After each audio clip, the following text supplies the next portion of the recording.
बिस्मिल्लाहिर्रहमानिर्रहीम, अस्सलामु अलैकुम। मैं फराह और मैं हमजा। खुश आमदीद आपको सुबह सवेरे पाकिस्तान में। अब तो सुबह ये सोचना होता है कि एसी ऑन किया जाए कि रहने दिया जाए गाड़ी में। हाँ जी, बिल्कुल ऐसे ही। बाहर का मौसम था वो भी उतना ही रेजर थिन है जितना कि रेजर थिन इस वक्त सूरत हाल हम देख रहे हैं। मेजॉरिटी मिनॉरिटी के क्या बनेगा, सेनेट के इंतखाबात तो देख लिए, अब एतमाद का वोट जो है उसमें क्या सुबह उठ के साथ अब हमें एक और चीज़ मजीद सोचनी होगी, और जो हम दोनों कल सुबह उठ के भी सोच रहे थे लेकिन आपसे शेयर नहीं की, ज़रा एक आधा दिन मजीद देख लिया जाए इस सिचुएशन को, तो अब हम ये कह सकते हैं कि कोरोना के केसेस फिर से बढ़ने लग गए हैं। हमें एहतियात करनी है। बुध की बात कर ली जाए तो 75 जो है अमवात हुई थी, और अगर हम गुज़श्ता 24 घंटों की बात के बाद हमजा ये 3 महीने के बाद हम 75 अमवात तक पहुंचे। हाँ जी, हम मुसलसल कमी की तरफ आ रहे थे, फिर हमने कहा कि चीज़ें नॉर्मल हो जाएंगी, 15 तारीख से तो सब कुछ खोल दिया जाएगा, बिल्कुल नॉर्मल रूटीन हो जाएगी। अब ऐसा नहीं है। गुज़श्ता 24 घंटों के दौरान भी NCOC के मुताबिक 52 कीमती जाने उनसे हम हाथ धो बैठे हैं और वो ज़ाया हो गए। और 1000 से ज़्यादा केसेस जो है ना वो भी कहे जा रहे हैं कि जो रिपोर्ट 1388 कल तक की मैं बता रही हूँ, 1388 जो है कल तक के थे, 1500 आप कह रहे हैं कि यहाँ तक की तादाद जो NCOC मुसलसल अपडेट कर रहा है। इस पर हम कल के फिगर ही आपके साथ शेयर करें कि कल तक की सूरत हाल जो ये थी, और इसमें मुसलसल इजाफा जो है वो यकीनी तौर पर जब निज़ाम ज़िंदगी मामूलात ज़िंदगी बहाल हुए तो हमने भी तो हर शख्स ने मास्क पहनना छोड़ दिया। हमजा हमने तो कमाल कर दिया। मतलब मास्क पहनना तो समझ तो गैर जरूरी है, अब तो सब कुछ ठीक हो गया है। अच्छा, एक चीज़ मुझे बड़ा एतराज़ है एक चीज़ पे, अगर कोई शख्स जो है ना, कोई शख्स है वो आ रहा है सामने से और मेरे जैसा कोई शख्स कोशिश करता है कि यार दूर से मुझे पता है कि मेरा जानने वाला है, मुझे इससे मिलना चाहिए, नहीं मैं दूर से अगर ऐसे हाथ रख भी लूँ ना, हुजूर सामने आएंगे और सामने आके पहले तो हाथ ऐसे करेंगे, और आपने कर दिया भाई। अगर कोई शख्स ऐसे कर रहा है तो वो आपको बता रहा है कि हाथ हमें नहीं डालते हैं। हाँ, अभी भी लोग गले मिलते हैं, जो बहुत मतलब ठीक है, हमारी रिवायात हैं, लेकिन आपको पता है आज लाहौर के 12 इलाकों में स्मार्ट लॉकडाउन जो है वो लगा दिए। आपको याद होगा PSL ने भी कैंसिल किया था लाहौर का अपना कि शायद इस तरह से बच जाए, लेकिन अगर हमारा PCL जो है वो कैंसिल हुआ है, पूरे का पूरा टूर्नामेंट इतना ज़बरदस्त किस्म का, तो आप अंदाज़ा लगा सकते हैं कि ये इसका फैलाव इस वबा का और इसकी शिद्दत जो है इसको लाइट नहीं लेना है। अगर हमें जाना मजबूरी है जहाँ पे, सिर्फ वहाँ पे जाएं जहाँ पे ज़िंदगी को चलाने के लिए जाना, स्कूल हो गए, हॉस्पिटल हो गए, बाज़ारों में सिर्फ उस हद तक जाएं जितना काम करने के लिए जाना ज़रूरी। उधर जाके आप अब देखें ना, एंजॉय करना। आप पहले देख रहे थे कि जी टेक अवेज थे, फिर बाहर जो हैं लोग बैठ रहे थे रेस्टोरेंट्स में, अब अंदर बैठना शुरू हो चुके हैं और हम ख्याल ही नहीं रख रहे हैं। फैमिलीज़ जो हैं बिल्कुल एहतियात नहीं करी, शादियाँ जिस तरह से अब हो रही हैं फरा, बहुत परेशानी है। अब आपको संजीदा होना पड़ेगा। कोरोना वैक्सीन अभी आप तक और हम तक, आम लोगों तक नहीं पहुंची है। इस बात को जहन नशीन कर लें, जब तक हर्ड इम्यूनिटी नहीं मिलेगी हमें ऐसे ही रहना होगा। उसके बाद भी शायद ऐसे रहना पड़े, हमें एहतियात करनी पड़े, तो एहतियात कीजिए प्लीज़। हमारी आपसे आज फिर ये दरख्वास्त है। बिल्कुल सही, क्योंकि वीकेंड आएगा ना तो बहुत सारी गैदरिंग्स होंगी, तो प्लीज़ बी केयरफुल। सबसे पहले हम बात करेंगे कल के खिताब की, जो वज़ीर-ए-आज़म पाकिस्तान इमरान खान की जानिब से किया गया। मुल्क की सियासत के ऊपर, ख़ासतौर पर सेनेट इंतखाबात के ऊपर उन्होंने बात की और फिर एक ऐलान भी उन्होंने कर दिया। हाँ, और ये जो खिताब था ये बड़ा क्लोज था, ना सिर्फ पाकिस्तान तहरीक इंसाफ के जो फॉलोअर्स हैं जिन्होंने वोट दिया था, तमाम वही बातें दोहराई वज़ीर आज़म ने जो कि वो हमेशा से कहा करते हैं, जो उनका नज़रिया है, जो उनकी आइडियोलॉजी है। लेकिन जो सब लोग देख सकते हैं कि 2.5 साल हुकूमत के गुजरने के बावजूद भी वज़ीर आज़म जो कह रहे हैं वो हो नहीं पा रहा। तो वो यही चीज़ जो है झलक रही थी उनके खिताब में भी, यही वो सवाल थे जो कि उन्होंने उठाए, यही वो सवाल थे जो कि उन्होंने इलेक्शन कमीशन के हवाले से किए। वज़ीर आज़म ने क्या फरमाया हम आपको ये सुनाएंगे। इनका ख्याल ये था कि मेरे ऊपर ये नो कॉन्फिडेंस की तलवार लटकाएंगे। मैं परसों कॉन्फिडेंस मोशन ले रहा हूँ, असेंबली के पास जा रहा हूँ, कॉन्फिडेंस अपनी असेंबली को कह रहा हूँ आप बताएं सामने, क्योंकि वो तो ओपन होगा ना। आप कह सकते हैं कि जी हम इमरान खान के साथ नहीं है, मैं आपकी इज्जत करूँगा, ठीक है, मैं नाहल हूँ, इतना काबिल नहीं हूँ। आराम से हाथ खड़े करें, कह नहीं है मैं ऑपोजिशन में चला जाऊँगा, अगर आप जीत जाते मैं ऑपोजिशन में बैठ जाऊँगा। मैं चाहे ऑपोजिशन में बैठूँ, चाहे असेंबली से भी बाहर हो, मैंने आप में से किसी को नहीं छोड़ना। मैं इनको मुल्क के गद्दार कहता हूँ जो चोरी करके पैसा बाहर लेके जाते हैं, मैं इनका मुकाबला करता रहूँगा। जी, वज़ीर आज़म ने जो खिताब किया वो आपने सुना। इसी हवाले से बात करेंगे। पाकिस्तान मुस्लिम लीग नून के रहनुमा सेनेटर आसिफ किरमानी साहब हमारे साथ मौजूद हैं। सेनेटर साहब अस्सलामु अलैकुम, गुड मॉर्निंग। चलें जी, आप लोग तो कामयाब हो गए सीट निकालने में, लेकिन वज़ीर आज़म साहब कह रहे हैं कि वो आपको नहीं छोड़ेंगे चाहे अपोजिशन में बैठना पड़े। सर, ये वोट ऑफ नो कॉन्फिडेंस आप लोग ला रहे हैं, नहीं ला रहे हैं? क्योंकि वज़ीर आज़म खुद जो है कॉन्फिडेंस मोशन के लिए जाएंगे तो शायद वो सारे हाथ खड़े हो जाएंगे। अस्सलाम वालेकुम जी, शुक्रिया। गुजारिश ये कि कल का जो वज़ीर आज़म साहब का ख़िताब था, तो हम तो ये तवक्को कर रहे थे कि वो एक हुकूमत जो उनकी अब इखलाकी जवाज़ खो चुकी है, तो वज़ीर आज़म साहब कोई आला इखलाकी रवायात कायम करते हुए कल असम्बलियाँ तोड़ने का ऐलान करेंगे, ताकि इस मुल्क को नए इलेक्शन की तरफ ले जाया जा सके और जो अवाम इस वक्त अपना महंगाई के, गुर्बत, बेरोज़गारी की चक्की में अवाम को पीस कर रख दिया गया है, उससे निजात हासिल हो, ताकि अवाम के मुंतखब नुमाइंदे आकर पाकिस्तान को जो मईशत की ज़बूं हाली कर दी गई है गुज़श्ता 2.5-3 सालों में, उसका कोई हल निकाला जाए। तो लेकिन वज़ीर आज़म साहब ने ये जो अज़ खुद होना तो ये चाहिए था कि सदर उनको कहते कि आप एतमाद का वोट लें। एनीवे, कल वज़ीर आज़म का जो ख़िताब है, एक तो उसमें उन्होंने इल्ज़ामात की बुछाड़ की और लगा कि जैसे वो आज भी कंटेनर पर बैठे ख़िताब कर रहे हैं, और ये उनकी बेबसी का इजहार था, और जिसमें वो ये तस्लीम कर लिया उन्होंने एतमाद का वोट लेने का उसी को ज़रूरत पड़ती है जो समझता है कि वो एतमाद खो चुका है। तो गुजारिश ये है कि ये जो सेनेट के इलेक्शन में हुआ और जिस तरह जो मेंबरान थे उन्होंने अपने ज़मीर की आवाज़ पर, मैं तो कहूँगा, क्योंकि एक ऐसा शख्स पीटीआई का उम्मीदवार बनाया गया था जो तो एक IMF का उम्मीदवार था, और जिसने इस मुल्क में गरीब के मुंह से रोटी का नवाला छीन लिया। आज गरीब जो है वो बिजली का बिल नहीं दे पा रहा, बच्चों के स्कूल की फ़ीसें नहीं दे पा रहा, और उसके लिए अपनी ज़िंदगी का रिश्ता बरकरार रखना मुश्किल हो गया। और ये हफीज़ शेख नामी साहब जो हैं, उनके ख़िलाफ़ दरअसल ये एक तरह का जो वोट पड़ा है, ये हुकूमत के ख़िलाफ़ और इनकी पॉलिसियों के ख़िलाफ़ मैं समझता हूँ एक अरकान ने बगावत की है। ठीक है किरमानी साहब, सर आपने देखा कि मुस्लिम लीग नून की जो दूसरी मुस्लिम लीग नून की जो मेंबर थी, यानी ये तो यूसुफ रज़ा गिलानी साहब तो जीत गए, लेकिन मुस्लिम लीग नून की जो मेंबर थी फरजाना कौसर, उन्होंने 161 वोट लिए, जिसमें कोई भी एक ज़्यादा वोट नहीं था। आप ये नहीं कह सकते कि आपको और बाकी मेंबरान के वोट भी पड़े, जबकि इनके मद्दे मुकाबिल जो PTI की फौजिया अरशद थी, उन्होंने 174 वोट लिए, 13 वोट जायद लिए उन्होंने। तो इसका मतलब तो ये हुआ कि पाकिस्तान तहरीक इंसाफ के मेंबरान का एतमाद जो है वो कायम है अपने उम्मीदवार के ऊपर। जैसे आप खुद फरमा रहे कि अब्दुल हफीज़ शेख से हो सकता है ज़ाती रंजिशें हों, किसी को पर्सनल उनसे एतराज़ात हों, उनकी पॉलिसीज़ पे एतराज़ात हों, लेकिन एतमाद तो नज़र आया है हमें। और दूसरा ये भी बात सुनने में आ रही है, इसमें किस दर्जे सदाकत है कि जो बात की गई थी वो सिर्फ सेनेट के इंतखाबात तक महदूद नहीं थी, उसमें यह भी था कि अदम एतमाद में भी सपोर्ट करेंगे वही मेंबरान जिन्होंने इस वक्त वोट नहीं दिया है सेनेट में। तो आप इस हवाले से क्या कह सकते हैं? अब जब शो ऑफ हैंड होगा तो वो लोग खड़े होंगे जिन्होंने सेनेट में सपोर्ट किया है शायद PDM को, क्या वो वज़ीर आज़म के खिलाफ हाथ उठाकर भी शो करेंगे कि वो कौन है? मैं समझता हूँ कि जो फरजाना कौसर साहिबा का था उस पर कोई ये मैं समझता हूँ कि फोकस नहीं प्रॉपर किया गया, और तमाम तर तवज्जो जो थी वो यूसुफ रज़ा गिलानी और हफीज़ शेख के इंतखाब पर डाली गई। अगर इसको प्रॉपरली फोकस किया जाता फरजाना कौसर साहिबा की सीट को भी, तो वो सीट भी जीती जा सकती थी। लेकिन हैविंग सेड दैट, असल चीज़ ये है कि वो क्या अवामिल हैं जो वज़ीर आज़म को जिन्होंने मजबूर कर दिया एतमाद का अज़ खुद वोट लेने के लिए। ठीक है, ऑब्वियसली कि वज़ीर आज़म साहब जो हफीज़ शेख भी हैं, तो वो भी वज़ीर आज़म साहब की टीम का हिस्सा है ना, और वज़ीर आज़म साहब ने तो खुद उनकी कैंपेन चलाई, उन्होंने खुद उसको मॉनिटर किया लम्हा बलम्हा उनकी कैंपेन को।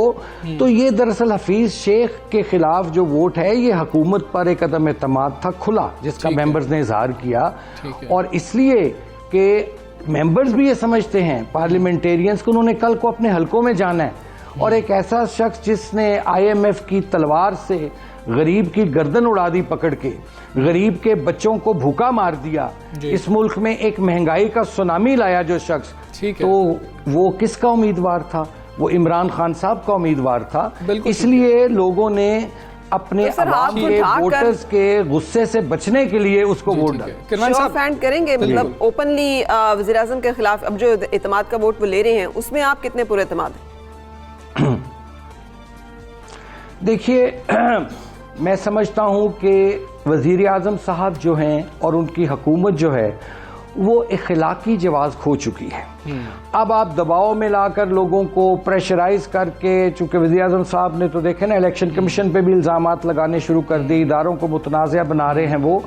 लेकिन मैं समझता हूं कि वज़ीर आज़म साहब को इस प्रैक्टिस में जाए बगैर और उनको चाहिए था, और उनकी बड़ी अखलाकी फतह होती है अगर वो रात अपनी तकरीर में अपनी गलतियां नाकामियां तस्लीम करते हुए खुद असेंबलियां तोड़ते और एक फ्रेश मैंडेट के लिए लोगों के पास जाते। बिल्कुल ठीक है, ऐसा तो उन्होंने नहीं किया। उन्होंने नहीं किया। अब देखा जाएगा। देखें, इसमें हुकूमत अब दो चीजें हैं जी, मैं करूं,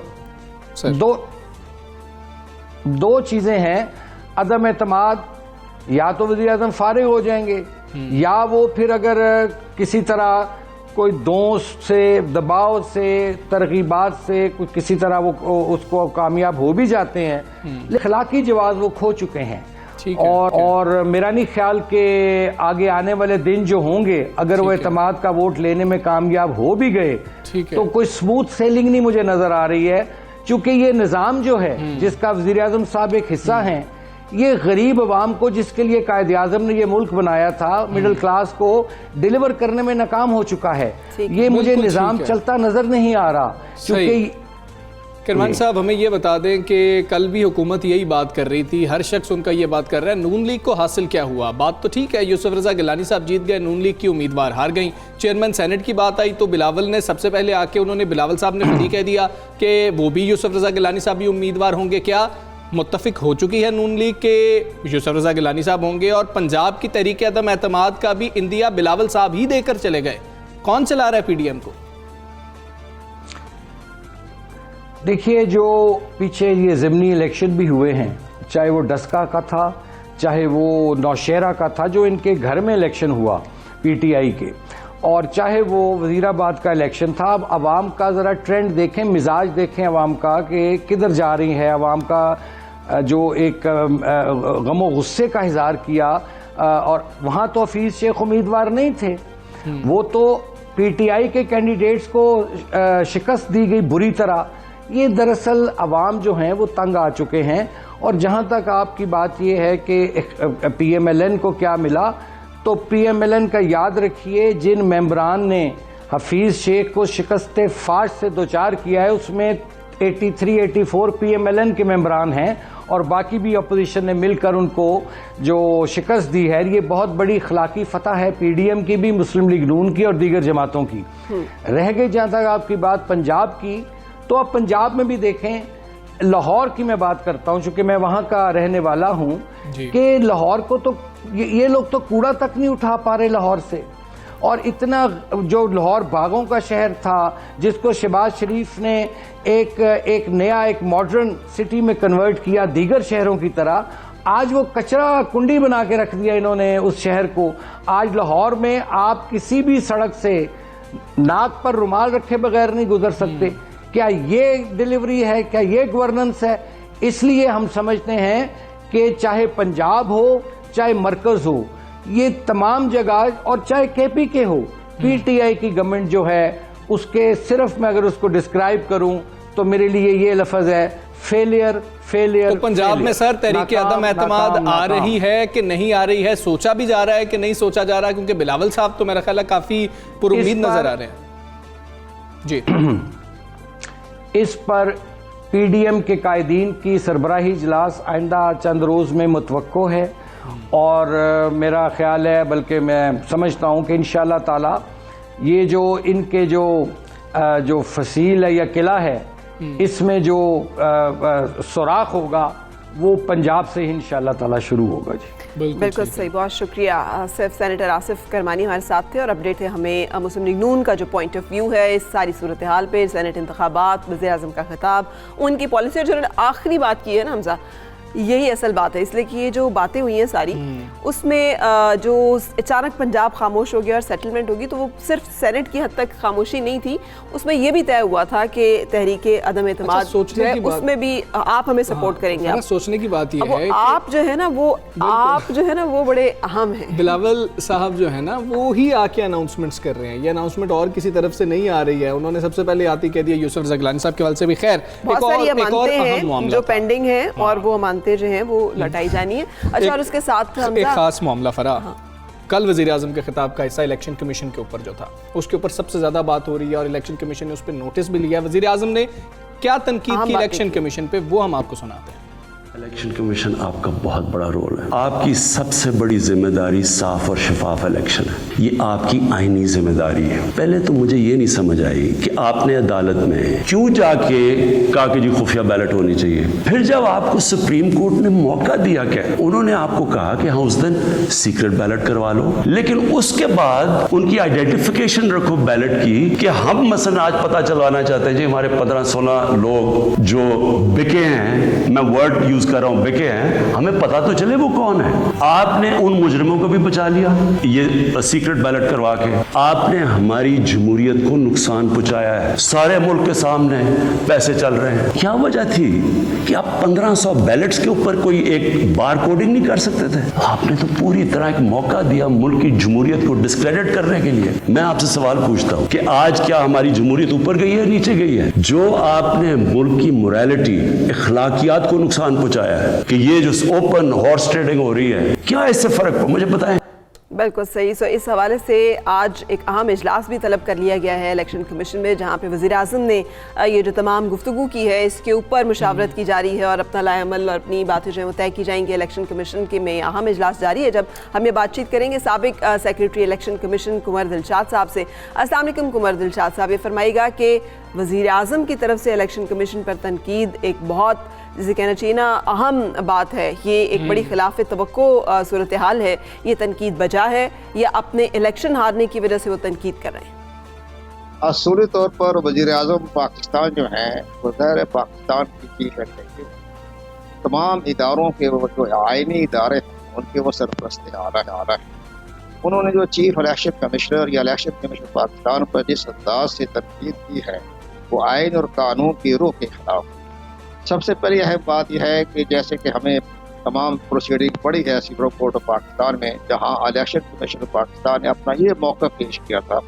उन्होंने ये नहीं कहा था कि हम खुफिया बैलेटिंग के हामी हैं, बल्कि उन्होंने ये कहा था कि आप आइन के आर्टिकल 226 में तरमीम कर लें और जो तरमीम करेंगे हम उस पर काबिल अमल जो है उस पर मनसूबे पर अपना काम शुरू कर देंगे। लेकिन जब तक आप आइन के आर्टिकल 226 में जिसमें सीक्रेट बैलेटिंग लिखा हुआ है उसमें आप तरमीम नहीं करेंगे तो election commission of Pakistan opening balloting कैसे करवा सकता है जब बगैर आईनी तरमीम।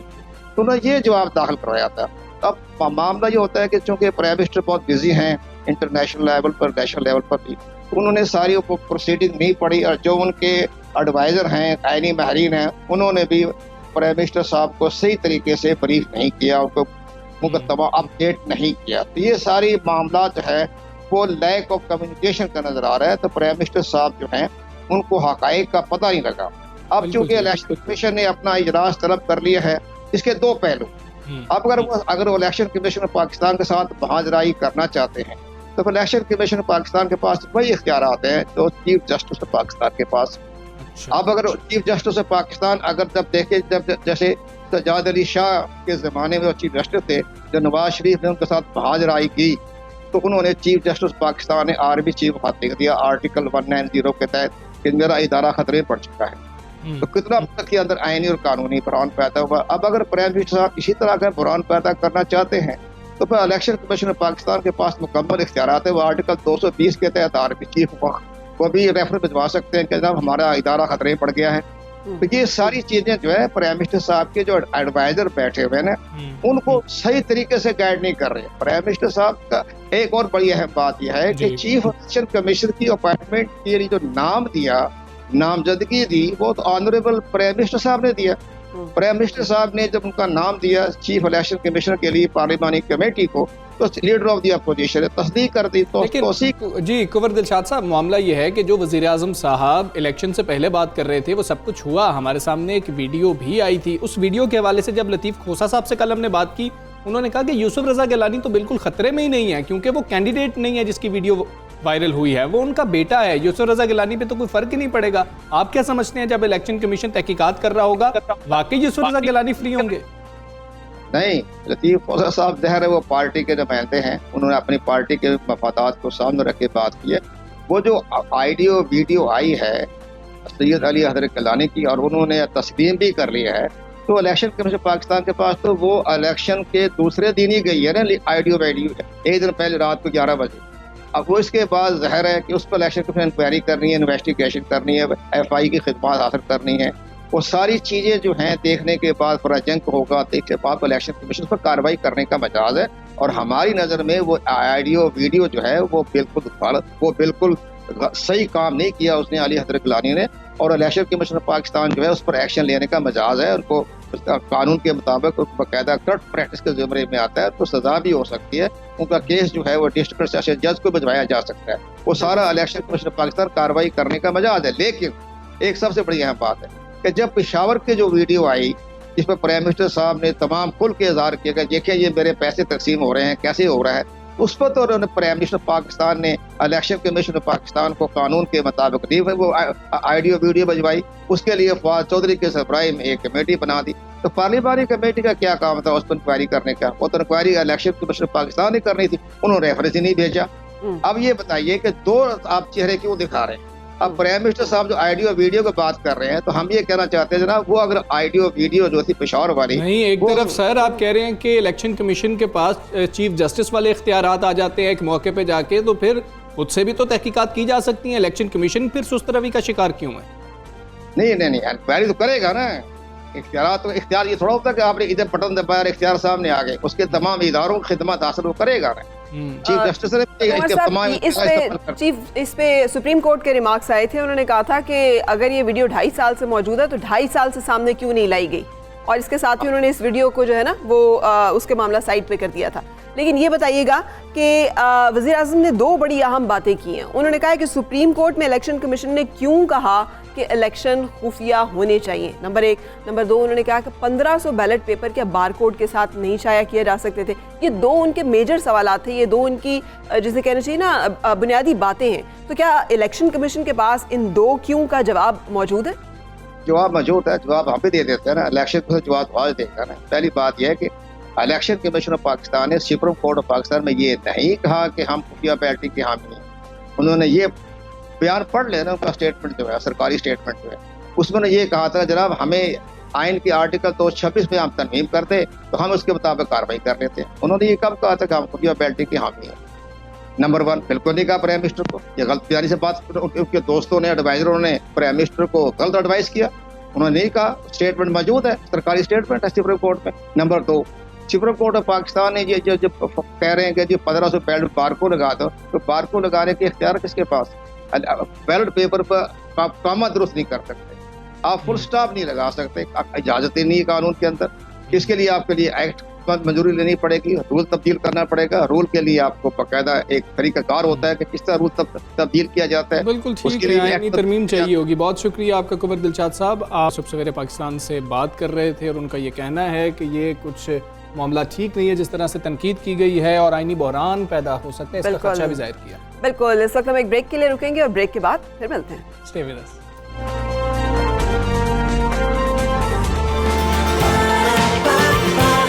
सुबह सवेरे पाकिस्तान,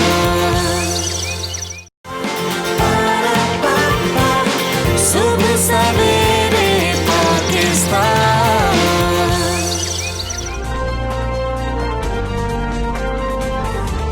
वेलकम बैक, सुबह सवेरे पाकिस्तान आप देख रहे हैं। हम बात कर रहे थे सेनेट इंतखाबात के हवाले से कुछ इंडिया सामने, कुछ इंडिया जो सामने आया था वो सबसे अहम था, बिलावल भुट्टो जरदारी साहब की। हाँ वही ना, after math of senate elections जो है ये सबसे अहम है, इसलिए कि सेनेट इलेक्शन दरअसल वो टिपिंग पॉइंट था जो कि बड़ी जहानत के साथ, अगर आपको याद हो, जब बात की जा रही थी लॉन्ग मार्च किया जाएगा, अब किया जाएगा, तब किया जाएगा, इस सब का रास्ता अगर किसी पार्टी ने रोका था और मोड़ा था तो वो पाकिस्तान पीपल्स पार्टी थी। रास्ता दिखाया था, कह लिया जाए। दिखाया था, जहाँ से तहरीक अदम एतमाद का एक बात दी गई थी, democracy is the best revenge की बात की गई थी, और ऐवान के अंदर से तब्दीली की बात की गई थी। बड़ी खूबसूरत बात थी कि हमसे भी कुछ सीख लें, हमने भी कुछ सीखा है, हमने भी सियासत की है, और उन्होंने करके दिखा दिया है कि ये वो पॉइंट है जहाँ पर वजीर आजम अब बात कर रहे हैं कि मैं मोशन ऑफ कॉन्फिडेंस की तरफ जा रहा हूं और कॉन्फिडेंस लूंगा। कमर जमान कारी साहब पीपल्स पार्टी के सीनियर रहनुमा हमारे साथ मौजूद हैं। कारी साहब अस्सलाम वालेकुम, गुड मॉर्निंग, आपको मुबारक हो, आप लोग कामयाब रहे।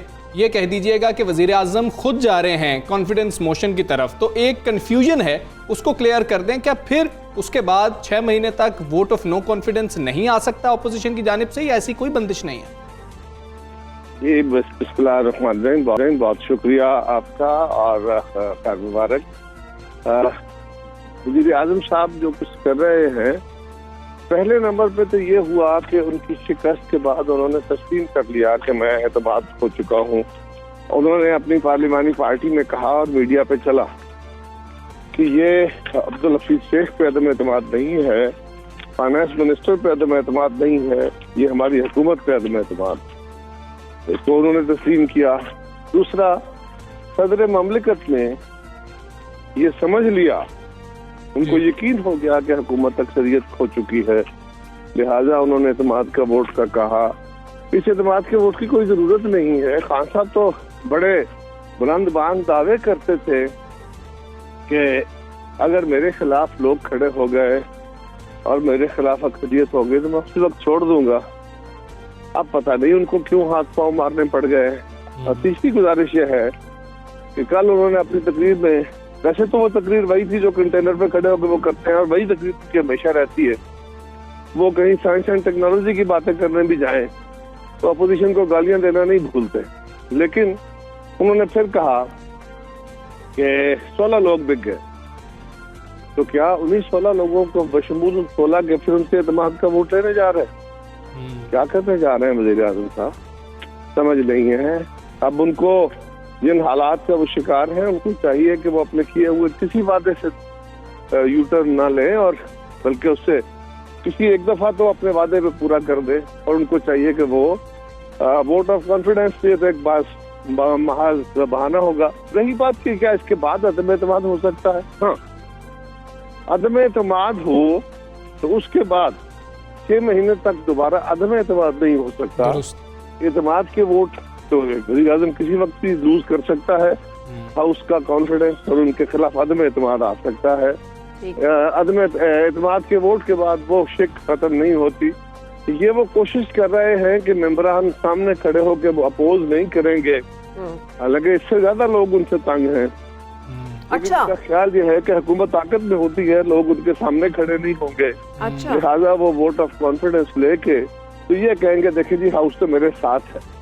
ठीक, कारी साहब ये आपने बड़ी इंपॉर्टेंट बात की है सर, इसलिए कि यही बात शेख रशीद साहब ने कही कि 6 महीने तक तो हमारे बाद इसके बाद तहरीक अदम एतमाद नहीं आ सकती। सो पहले उन्होंने वज़ीर आज़म ने खुद वोट जो है उसके लिए एतमाद का वोट हासिल करने के लिए अटैम्प्ट करके ये रास्ता भी ब्लॉक कर दिया, और दूसरा शो ऑफ हैंड के जरिए से होगा। ना ये ब्लॉक नहीं हुआ। ठीक है सर, अगर अदम एतमाद की तहरीक हो ठीक है तो उसके बाद अगली अदम एतमाद 6 महीने बाद आ सकती है।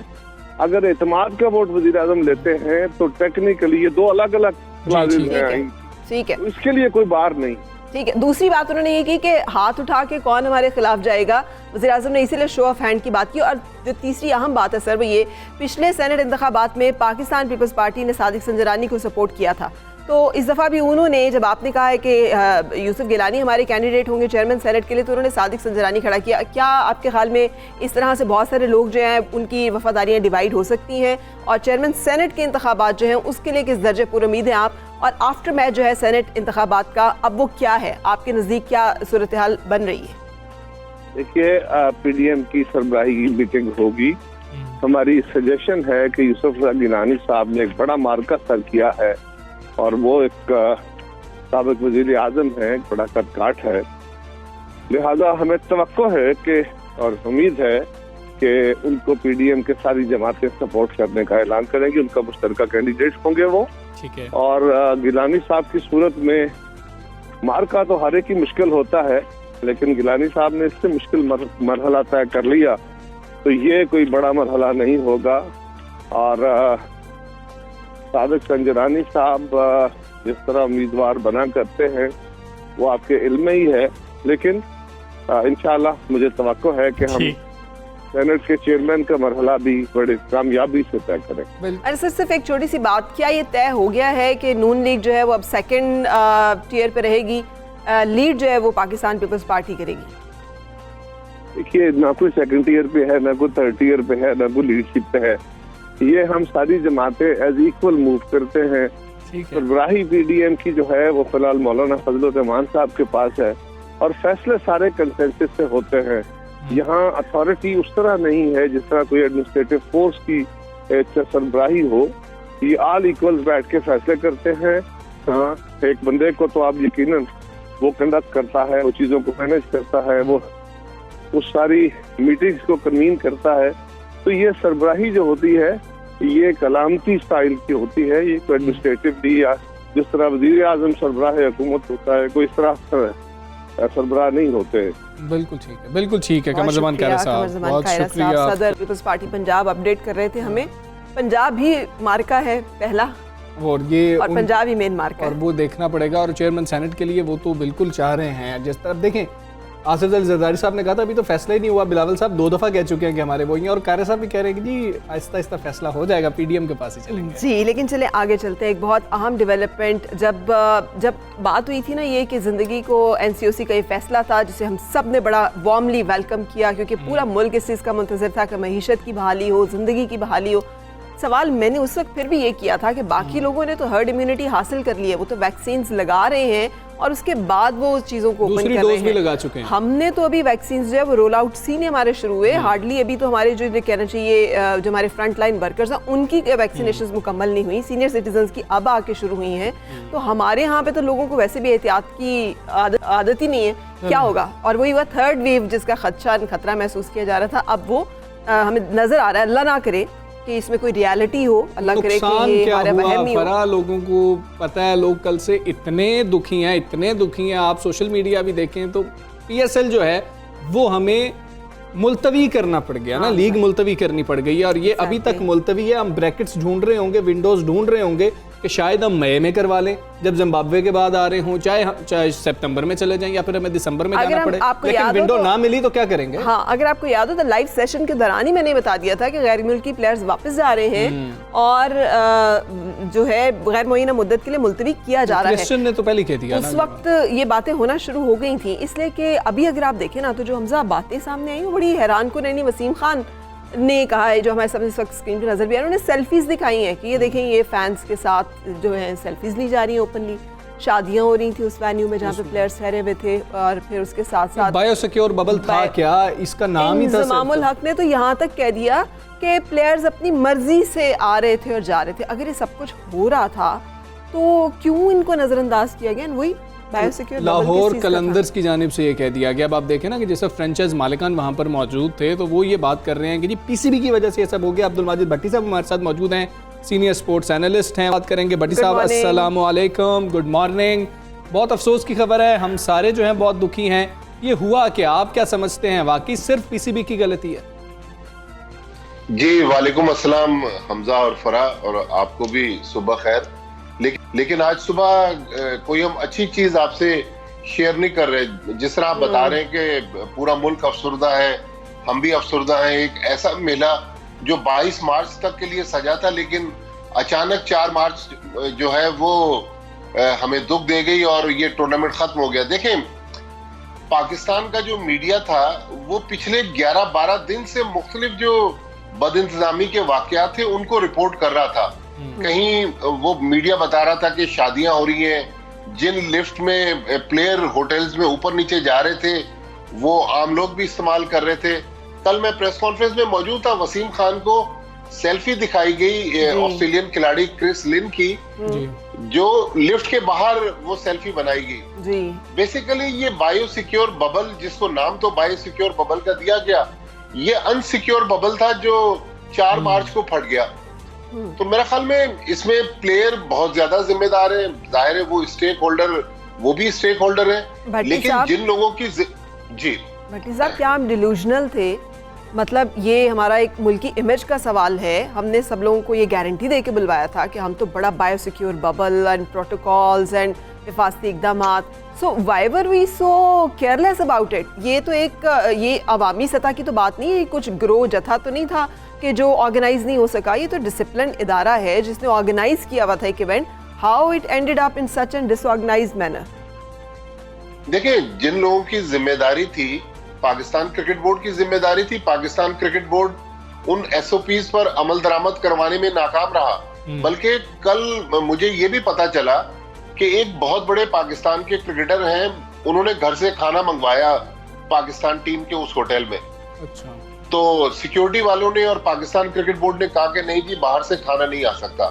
खैर, कुछ देर बाद पाकिस्तान क्रिकेट बोर्ड को ये इत्तला दी गई कि साहब, जिस खिलाड़ी को आपने खाना कमरे में भेजने से रोका था, उसने अपने ताल्लुकात को इस्तेमाल करते हुए वो खाना अपने कमरे में मंगवा लिया। आपको पता है कि हमारे मुल्क में वीआईपी कल्चर है। आप तो रोजाना 2 घंटे का मॉर्निंग शो करते हैं, इस किस्म के बेतहाशा वीआईपी कल्चर की जो कहानियां आप अक्सर बयान कर रहे होते हैं। तो इतनी ज्यादा बदइंतजामी देखने में आई, बल्कि एक खिलाड़ी ने तो यहाँ तक क्रिकेट बोर्ड से कह दिया कि मैं अपने घर पे एक कराची में पार्टी करवाना चाहता हूँ, मेरे घर पे अलग से स्विमिंग पूल भी है, अलग से लॉन भी है, मैं सारी एसओपीज को फॉलो करूंगा। बल्कि ऐसे ऐसे वाकयात हैं कि खिलाड़ियों को मना किया गया कि जी बट साहब, गोल्फ डे भी हमने मनाया था, वहां पर भी बायोसिक्योर बबल मौजूद था। वो क्या मामला था वहां पर? तो हमने तस्वीरें भी शेयर की थी, लोगों को जो यंग क्रिकेटर्स हैं उनको सिखा भी रहे थे कि इसको किस तरीके से पकड़ना है, आपने क्रिकेट में और गोल्फ में फर्क क्या है। क्या वो भी बायोसिक्योर बबल का हिस्सा था? देखें, क्लेम करते हैं कि वो बायोसिक्योर बबल का हिस्सा था, लेकिन अगर मुझे नहीं पता कि आप लोग कराची के जो महले वकू हैं उनसे कितना वाकिफ हैं।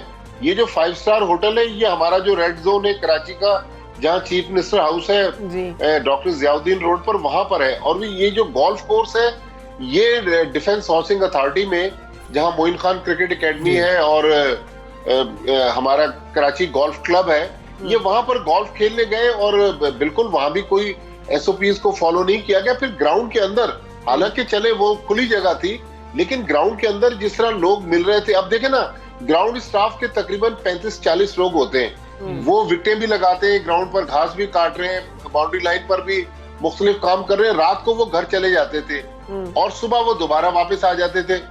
तो कमेंटेटर्स भी बबल का हिस्सा नहीं थे। जब वो ग्राउंड में आते थे तो पुलिस वाले हाथ लगाकर कमेंटेटर्स को सर्च करते थे। आप देखते थे कि कमेंटेटर्स जो हैं वो प्लेयर्स के साथ इंटरेक्ट कर रहे होते थे। तो देखिए, तो ये इवन जो मैन ऑफ द मैच की ट्रॉफी थी, आप अंदाजा लगाएं कितने हाथों से गुजर के वो ट्रॉफी उन प्लेयर्स तक गई होगी, उसको भी डिसइंफेक्ट नहीं किया गया ना। तो बबल का नाम हमने जरूर दिया, लेकिन ये वो बबल नहीं था जो ऑस्ट्रेलिया में हमने देखा, जो हमने न्यूजीलैंड में देखा, या आईपीएल के दौरान हमने इंडिया में देखा, इंग्लैंड में देखा हमने। मुझे लगता है भट्टी साहब के बबल में हमने प्लेयर्स को नहीं डाला, बबल में हम खुद थे। एक ऐसे बबल में जो कि रियलिटी नहीं था। हम समझ रहे थे कि हाँ, बड़ा हिफाजती इकदाम, सब प्रोटोकॉल्स हैं, हम अपनी फैंटेसी बबल में थे। एंड अब मुझे ये बताइएगा, नाउ व्हाट नेक्स्ट? अब दुनिया जो है वो देख रही है, दूसरी दफ़ा है। चले, पहली दफ़ा तो फर्स्ट वेव थी, बदकिस्मती से ही वो टाइम था जिसमें फर्स्ट वेव भी ट्रिगर हुई थी। अगर सब लोगों को याद हो, फरवरी में रिपोर्ट हुआ था केस, और मार्च के मिड तक आते आते हमें रियलाइज हुआ था, हाँ जी, हमें रियलाइज हुआ था कि चीज़ें हाथ से बाहर हो रही हैं। देन इम्पोज करने पड़ गए थे हर किस्म के लॉकडाउन्स। सो अब क्या होगा? कब तक आप समझ रहे हैं रिज्यूम होगा, हो सकेगा? क्या अब आगे सूरत हाल है पीएसएल के हवाले से? देखिए, एक तो कल उन्होंने तहकीकाती कमेटी बनाने का ऐलान किया। आपको पता है कि पाकिस्तान में जब कमेटियां बन जाती हैं तो मामला फिर आगे बढ़ते नहीं है, जिम्मेदारों का तायुन नहीं होता। हमारे मुल्क में आप देखें कि बड़ी बड़ी कमेटियां बनी, आज तक उनकी रिपोर्टें मंजर-ए-आम पर नहीं आ सकी। लेकिन अब जो क्रिकेट बोर्ड को सबसे पहला कदम उठाना है, जो मेरी अपनी भी जाती राय है, वसीम खान ने भी कल उसको माना, कि अब ये बायोसिक्योर बबल जो है इसको आउटसोर्स करना होगा। अब आउटसोर्स किस तरह? जिस तरह इंग्लैंड ने किया, फिर इंग्लैंड की उसी कंपनी को आईपीएल ने यूएई में हायर किया, फिर ऑस्ट्रेलिया ने भी उसी कंपनी को हायर किया कि बबल के जो एसओपीज हैं उस कंपनी के हाथ में होंगे। उसमें सेल्फ पुलिसिंग जो है वो भी एक बहुत बड़ा फैक्टर है। अब ये मसला ये है कि हमने 34 में से 14 मैच करवाए, 20 मैच कब होंगे? तो कहा यह जा रहा है कि पहली विंडो, जिस तरह अभी आप बता रहे थे, पहली विंडो जब हम जिम्बाब्वे से वापस आएंगे मई में एक विंडो खाली है, लेकिन वो बहुत गर्म मौसम है। उसके बाद सितंबर में भी एक विंडो बता रहे हैं। दरअसल अब 20 मैच करवाने के लिए इनको तकरीबन 2 हफ्ते का टाइम चाहिए। फिर तीसरी विंडो जो बिल्कुल आखिर में साल के दिसंबर में कहा जा रहा है कि वो विंडो मिल सकती है। लेकिन मसला वही है कि जो हमने एक मोमेंटम था इस पीएसएल का वो तो तोड़ दिया। एक अच्छा टाइम था, बल्कि अगले साल के लिए मैं आपको एक बड़ी इंटरेस्टिंग चीज आपसे शेयर करूं। हमारी जो अभी तक 6 की 6 पीएसएल फरवरी में शुरू हुई है। अगले साल हमें फरवरी में पीएसएल होती भी नजर नहीं आ रही।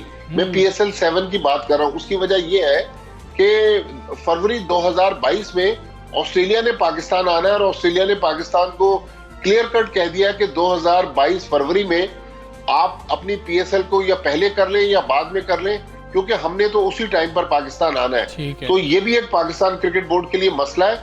लेकिन आप देखें कि इंटरनेशनल शेड्यूल नॉन स्टॉप है पाकिस्तान का, बल्कि सारी टीमें मसरूफ हैं।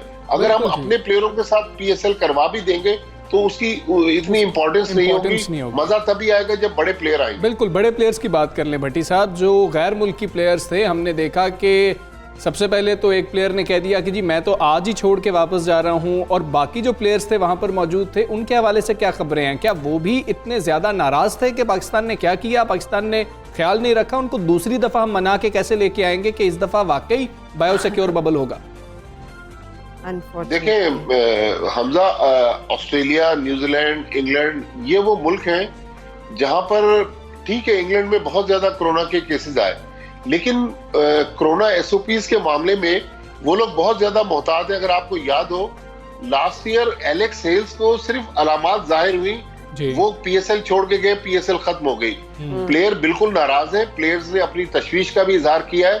उन्होंने 3 दिन पहले ईमेल करके अपने फ्रेंचाइजीज को लिख दिया था कि हमारे घर वाले बहुत ज्यादा कंसर्न जाहिर कर रहे हैं, हम अपने मुल्क वापस जाना चाहते हैं। इवन वसीम अकरम चूंकि सीरियस डायबिटिक पेशेंट हैं, उनको उनके डॉक्टर ने कहा कि आप जिस बबल में रह रहे हैं, आपका इम्यून सिस्टम इतना स्ट्रांग नहीं है, खुदा न खास्ता आपकी जान को खतरा हो सकता है, लिहाजा आप जितनी जल्दी हो सके इस बबल से निकल जाएं। तो वसीम अकरम, अगर ये टूर्नामेंट कल खत्म नहीं होता तो वसीम अकरम भी कराची किंग्स को छोड़कर अपने घर वापस चले जाते। तो देखिए बहुत सारे हमने लैप्सेस किए, बहुत सारी हमने बदइंतजामी की है। अब उस बदइंतजामी पर हम किस तरह पर्दा डालेंगे, या ये जो गंद हमने एकदम गिरा दिया है अपनी इतनी बड़ी लीग के ऊपर, ये इस गंद को हम किस तरह समेटेंगे?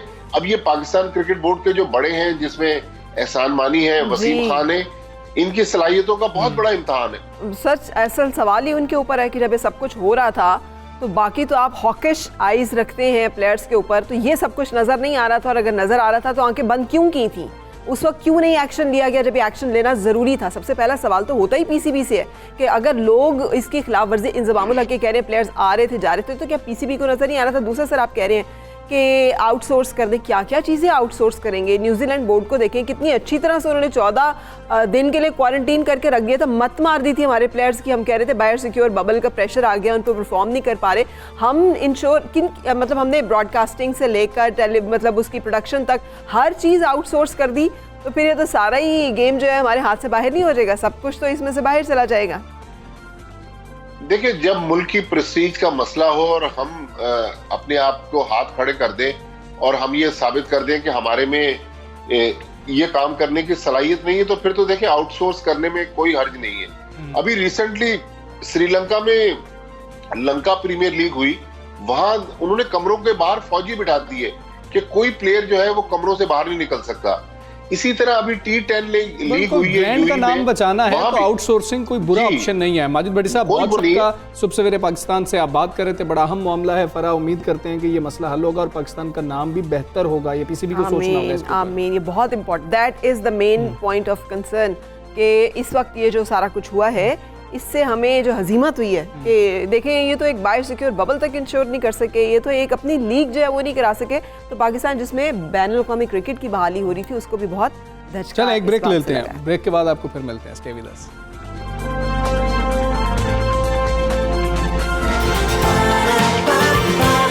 सुबह सवेरे पाकिस्तान,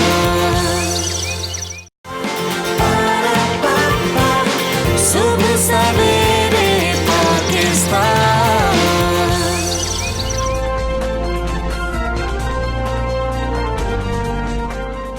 वेलकम बैक। सबसे पहले पाकिस्तान आप देख रहे हैं। अभी हम बात करेंगे बहार के हवाले से। मुझे दौरानिया ज़्यादा होगा से हंसी आ रही है, बस सर्दियों का दौरानिया भी ज़्यादा होना था।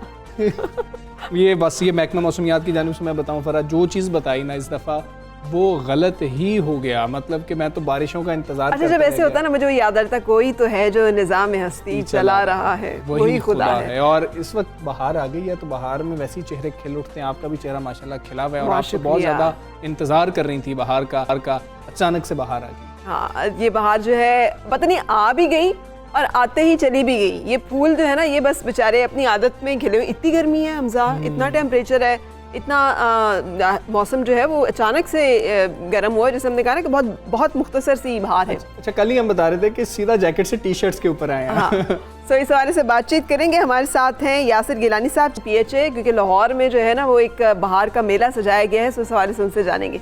अस्सलाम वालेकुम, गुड मॉर्निंग सर। वालेकुम सलाम, बहुत शुक्रिया आपको जी, गुड मॉर्निंग। ये बताइएगा कैसा है ये मेला, कहाँ पे लगाया गया है, कितने दिनों का है और इसका इफ्तिताह वज़ीर आला ने कर दिया?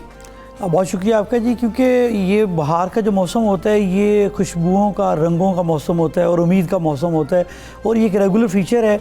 हम लाहौर शहर में इसको रेगुलर फ़ीचर के तौर पर ऑर्गेनाइज़ करते हैं। इस दफ़ा हमने 4 चीज़ें ख़ास तौर पे बड़ी इंपॉर्टेंट इसमें रखी हैं। इसका इफ्तिताह कल मशीर वज़ीर आला पंजाब उन्होंने किया, CM साहब को कहीं जाना पड़ गया। अब ये सूरत हाल है कि हमने पहला जो सेगमेंट रखा है वो बड़ा इंटरेस्टिंग है कि सारे का सारा हमने गांव का जो कल्चर है वो डिपिक्ट किया है। अच्छा। और बड़ी मेहनत से हमने इस दफ़ा, बल्कि ज़रूर देखिएगा आपके चैनल के तवज्जो से मैं शहरियों को कहूँगा लाहौर के शहरी जाएँ जिलानी पार्क में, पूरी कोशिश की है कि गाँव का जो सादा कल्चर है, जो हमारे नौजवान नस्ल को रोशनास करवाने की कोशिश की है, वो हमने पूरे का पूरा मंजर कशी की कोशिश की है।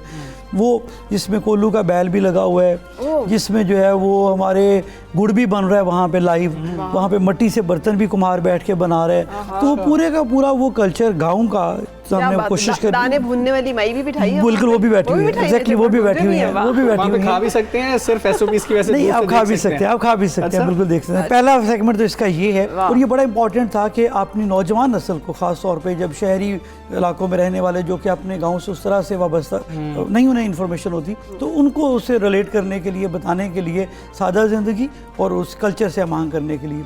दूसरा हमारा एक कंसेप्ट था कि लाहौर होस्ट पाकिस्तान। हमने अपने बड़े पार्क के अंदर जो स्टॉल्स लगाए हैं, उन स्टॉल्स में 4 सूबों से, कश्मीर से, गिलगित बल्तिस्तान से, वहाँ पे हमारी नुमाइंदगी है और वहाँ के जो सिलेक्टेड हमारे वहाँ पे जो दस्तकारियाँ हैं, जो सिलेक्टेड लिबास हैं, जूते हैं, जो हमारे खुराक है, खाने पीने के स्टॉल्स हैं, वो सारे के सारे हमने वहाँ पे लगाए हैं ताकि वो एक शहर के अंदर, लाहौर के एक पार्क के अंदर आपको पूरे पाकिस्तान के नुमाइंदा चीज़ें वहाँ पे मिल जाएँ। अच्छा। ये हमने किया है। तीसरी चीज़ हमने ये की है कि लाहौर शहर को डेकोर की है, ख़ास तौर पे जो मरकज़ी शायराएँ हैं जहाँ पे ज़रा स्पेस भी ज़्यादा है, जहाँ पे कुछ अरेंजमेंट्स भी हम लगा सकते हैं, और वो दोनों एंगल से किया है। डे टाइम पे भी आपको डेकोर नज़र आएगा और रात के टाइम पे एल्यूमिनेशन आपको नज़र आएगी। और अल्हम्दुलिल्लाह इस दफ़ा माजी से बहुत बेहतर होकर बड़े अच्छे तरीके से हमने मरकज़ी शाहराहों को डेकोरेट किया है।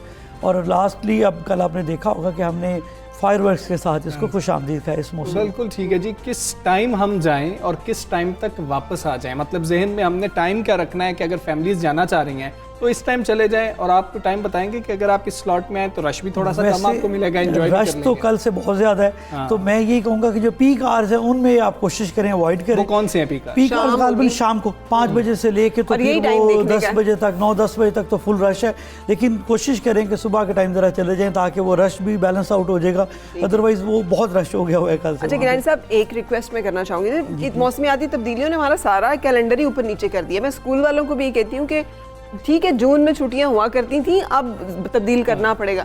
अब हमारे यहाँ बाहर पता नहीं कब आ जाती है, पता नहीं कब चली जाती है, लेकिन हम कैलेंडर के रूह से चलते हैं कि बाहर आएगी कहीं मार्च के शुरू में, बाहर तो कहीं फरवरी के आखिर में ही आके चली जाती है। आपने बिल्कुल ठीक, अभी आप कह रहे थे कि एकदम से आप बता रहे थे कि हम जैकेट से एकदम पे टी-शर्ट्स पे आ गए। जो मौसमियाती तब्दीलियाँ वो बड़ी तेज़ी से रूनुमा हो रही हैं और जो हमारा खित्ता है ये वाला जहाँ पे हम रह रहे हैं, ये बड़ी तेज़ी से एक्सपोज हुआ है। और ख़ास तौर पे लाहौर का जो एनवायरनमेंट है, क्योंकि पिछले 20 सालों की अगर आप स्टडी देखें तो मैंने एक दफ़ा पहले भी जिक्र किया था कि 20 सालों के अंदर डबल हुई है पॉपुलेशन। पॉपुलेशन डबल हो गई, लेकिन जो ग्रीन कवर था हमारा, जिसने इको बैलेंस करना है, इस मौसमियाती तगय्युरात को रोकना है, वो दरख्त है हमारे, वो बड़ी तेज़ी से कम हुए हैं। तो अब ज़रूरत ये थी कि ज़्यादा से ज़्यादा इसके दरख्त लगाए जाएँ। वैसे लाहौर शहर के अंदर जो अर्बन एरिया में PHA के पास फॉल करता है, उसमें हम 20 गुना ज़्यादा तेज़ी से दरख्त लगा रहे हैं। ठीक है, ज़ाहिर है, लेकिन प्लानिंग पहले उस तरह से शहर की पूरी प्लानिंग नहीं हो सकी। जहाँ जिसको जगह मिली वो बना के, ना गलियों की, ना सड़कों की, ना प्रॉपर एवेन्यूज़ की जगह हमने बनाई, ना दरख्तों की जगह छोड़ी। तो अब लेकिन हम कोशिश करें। आपने शहर को सजा दिया है, हम देख भी रहे हैं और जो व्यूअर्स हैं उनको हम दिखा भी रहे हैं, लेकिन हम एक और चीज़ भी दिखा रहे थे कि शहर के अंदर कचरा भी बहुत ज़्यादा है। आपके जश्न बहारा को और शहर को सजाने में उस कचरे ने कितना बुरा किरदार अदा किया, वो आप लाजमी हमें बताएं और व्यूअर्स को भी बताएं और हुकूमत को भी कम से कम बताएं। ये देखिए, ये चैलेंज ज़रूर है, मैं बिल्कुल मुख्तसर कोशिश करूंगा बताने की क्या हुआ। ये एक बिल्कुल चैलेंज है और वो उतनी अच्छी सिचुएशन नहीं है जितनी होनी चाहिए। मेरी अभी 2 दिन पहले भी उनसे बात हो रही थी। हुआ ये था कि 2007 में ये जो सफाई का बजट है ये 1 अरब 5 करोड़ में हो रही थी। कंपनीज आई, कंपनीज को इंट्रोड्यूस करवाया गया और सडनली ये बजट चला गया 7 करोड़ पे 2009 में, और ये 2018 तक जाते जाते 14 करोड़ से जाके 18 करोड़ तक ये चला गया। अब उन कंपनीज के साथ जो इशू आया, क्योंकि दुनिया के अंदर ये होता है कि जो 7 साल का सफाई की जो गाड़ियाँ होती हैं, इंस्ट्रूमेंट्स होते हैं, उनकी लाइफ लाइन 7 ईयर्स होती है। अगर उसकी प्रॉपर मेंटेनेंस बड़े अच्छे तरीके से की जाए, उसकी एफिशिएंसी अचीव करनी है। इस कॉन्ट्रैक्ट में क्योंकि जब 7 साल पूरे हुए तो अब उन्होंने, जो कॉन्ट्रैक्टर्स थे, उन्होंने उस पर इन्वेस्ट करना छोड़ दिया, मशीनरी पे काम करना छोड़ दिया। गवर्नमेंट और उनकी आपस में एक टस्सर रही, जिसमें कभी वो स्टे में चले जाते रहे, कभी कुछ होता रहा। तो वो एक तो पहली चीज़ ये थी कि वो 1 अरब से 7 अरब पे और फिर 14 अरब तक चले गए। अब गवर्नमेंट उसको ये चाह रही थी कि मशीनरी हमें वापस करें, क्योंकि मशीनरी आपने कहा था हम वापस करेंगे। खैर वो ये सारी टसल चलती रही, जिसकी वजह से प्रॉपर टाइमली वो एग्जीक्यूट नहीं हो सकी। फिर LWMC ने फौरी तौर पे वज़ीर आला उस्मान बुज़दार साहब ने असलम इकबाल साहब की ज़िम्मेदारी लगाई और लाहौर में आपको पता है कुछ स्ट्राइक्स उन्होंने कर दी, कंपनीज़ ने अपनी मशीनरी रोक ली, चाबियाँ निकाल ली, वो जो वर्कशॉप्स थी उनके अंदर मैकेनिक्स को पीछे ले गए, क्योंकि वो एक डेजिग्नेटेड मशीनरी होती है, हर कोई वर्कशॉप में नहीं करता, जिसकी वजह से प्रॉब्लम आया और तकरीबन 25,000 टन तक कूड़ा इकट्ठा हो गया। 5,500 तकरीबन रोज़ाना होता है। वो फिर पिछले 15 जनवरी तक वो उसको क्लियर कर दिया गया। अभी रिसेंटली फिर अभी एक प्रॉब्लम, अभी वैसे क्योंकि आपको पता है टेंडर्स करने होते हैं, पहले कंसल्टेंट का टेंडर होता है, कंसल्टेंट एक ये बात ठीक है, उसके बाद फिर प्रैक्टिकल होता है। ये पूछ रहा हूँ कि आपको मुश्किलात हुई या नहीं? ऑब्वियसली आती हैं, मुश्किलात आती हैं, लेकिन हमने पूरी कोशिश की है कि ये वाली साइड अच्छे तरीके से देखें। सफाई भी मना लो यार हमारे साथ। लेकिन अब काफी बेहतर हो गया, क्योंकि इनका ये था जो घरों से उठाने वाला सेटअप था वो मौजूद था, जहाँ भी इकट्ठा होता था। रोड्स पे जाएं आप, मैं वही बताना नहीं जा रहा, इतने बड़े बड़े ढेर हैं। इसके 2 सेगमेंट है, एक घरों से उठा के, इसे प्राइमरी पॉइंट कहते हैं, जहाँ पे 1-2 यूनियन काउंसिल का पॉइंट होता है, फिर वहाँ से जो वो प्राइमरी पॉइंट से वहाँ पे जरूर इकट्ठा हुआ है। लेकिन पिछले 2 दिन से वो भी तो हम सारे बहुत अच्छे, अपने घर का कूड़ा तो हम निकाल के बाहर फेंक देते हैं, वो LWMC कर रही है, LWMC कर रही है, लेकिन उसके ऊपर पूरे फोकस हो रहा है। इंशाल्लाह जल्द हो जाएगा, वो भी ठीक हो जाएगा। ठीक है। अच्छा गिलानी साहब, वैसे अभी हम यही बात PSL के हवाले से भी करते हटे हैं, कितनी चीज़ें आउटसोर्स करनी है हमने, मतलब हर चीज़, कूड़ा उठाने के लिए भी बाहर से लोग आए, हम अपने लोग, इतनी बड़ी आबादी है हमारी, इतने लोग हैं हमारे, इतनी अनएम्प्लॉयमेंट है हमारे पास, हर इदारा जो है वो चोक्ड है भर्तियों के साथ। अगर उन्होंने काम नहीं करना जो कि काम करने वाला है, तो भर्तियां किस लिए होती हैं? मतलब लाहौर वेस्ट मैनेजमेंट बोर्ड जो है वो किस लिए है, अगर उससे कूड़ा उठाने वाले लोग उनके पास नहीं है? देखिए, मैं यही बताने लगा, आपको ये बताना चाह रहा था कि हम लोगों ने तरीक़ेकार बनाए हुए हैं किस तरह से 1 अरब की जो सफाई का बजट था वो 14 अरब तक ले गए। किस लिए ले गए? और ये एक बड़ा, इसमें इसके अंदर बहुत सारी चीज़ें, करप्शन और बेशुमार चीज़ें हुई हैं। क्यों? क्योंकि जो एक, अगर उसका फोरेंसिक ऑडिट हो रहा है और जब आएगा, जो कंसल्टेंट है और उसके बाद जो कॉन्ट्रैक्टर्स है, जिसने अगले मरले में आना था, वो एक ही फ्लाइट पे पाकिस्तान आ रहे हैं। तो ये सारा एक मिली भगत थी जिसके अंदर सफाई भी हुई, लेकिन शहरियों की सफाई भी, आपको हम उसमें मजीद तंग नहीं करेंगे। हमें ये बताएं कि मैं उधर जाना चाह रहा हूँ, मेरी फैमिली वहाँ पर जाना चाह रही है, हमने एंजॉय तो करना है, हमने लुत्फ भी उठाना है, हमने सब कुछ करना है, क्या चीज़ें हमने वहाँ पर जाके नहीं करनी है वो भी ज़रा हमें बता दें। और आपने वहाँ पर चेक रखा है कि चीज़ें महंगी ना मिल रही हो? किताब भी मैंने देखा है महंगी मिलती है वहाँ पर, शॉल भी खातून को महंगी दी जाती है, चाट की प्लेट भी महंगी मिलती है। अच्छा बॉस, आपका मेरे ख्याल इस चैनल से ये बड़ा अच्छा एक सेगमेंट है हमारा कि हम लोगों को एजुकेट भी करें। जो पहली बात आपने की कि कौन कौन सी चीज़ें हमने नहीं करनी है, ये बड़ी ज़रूरी चीज़ है।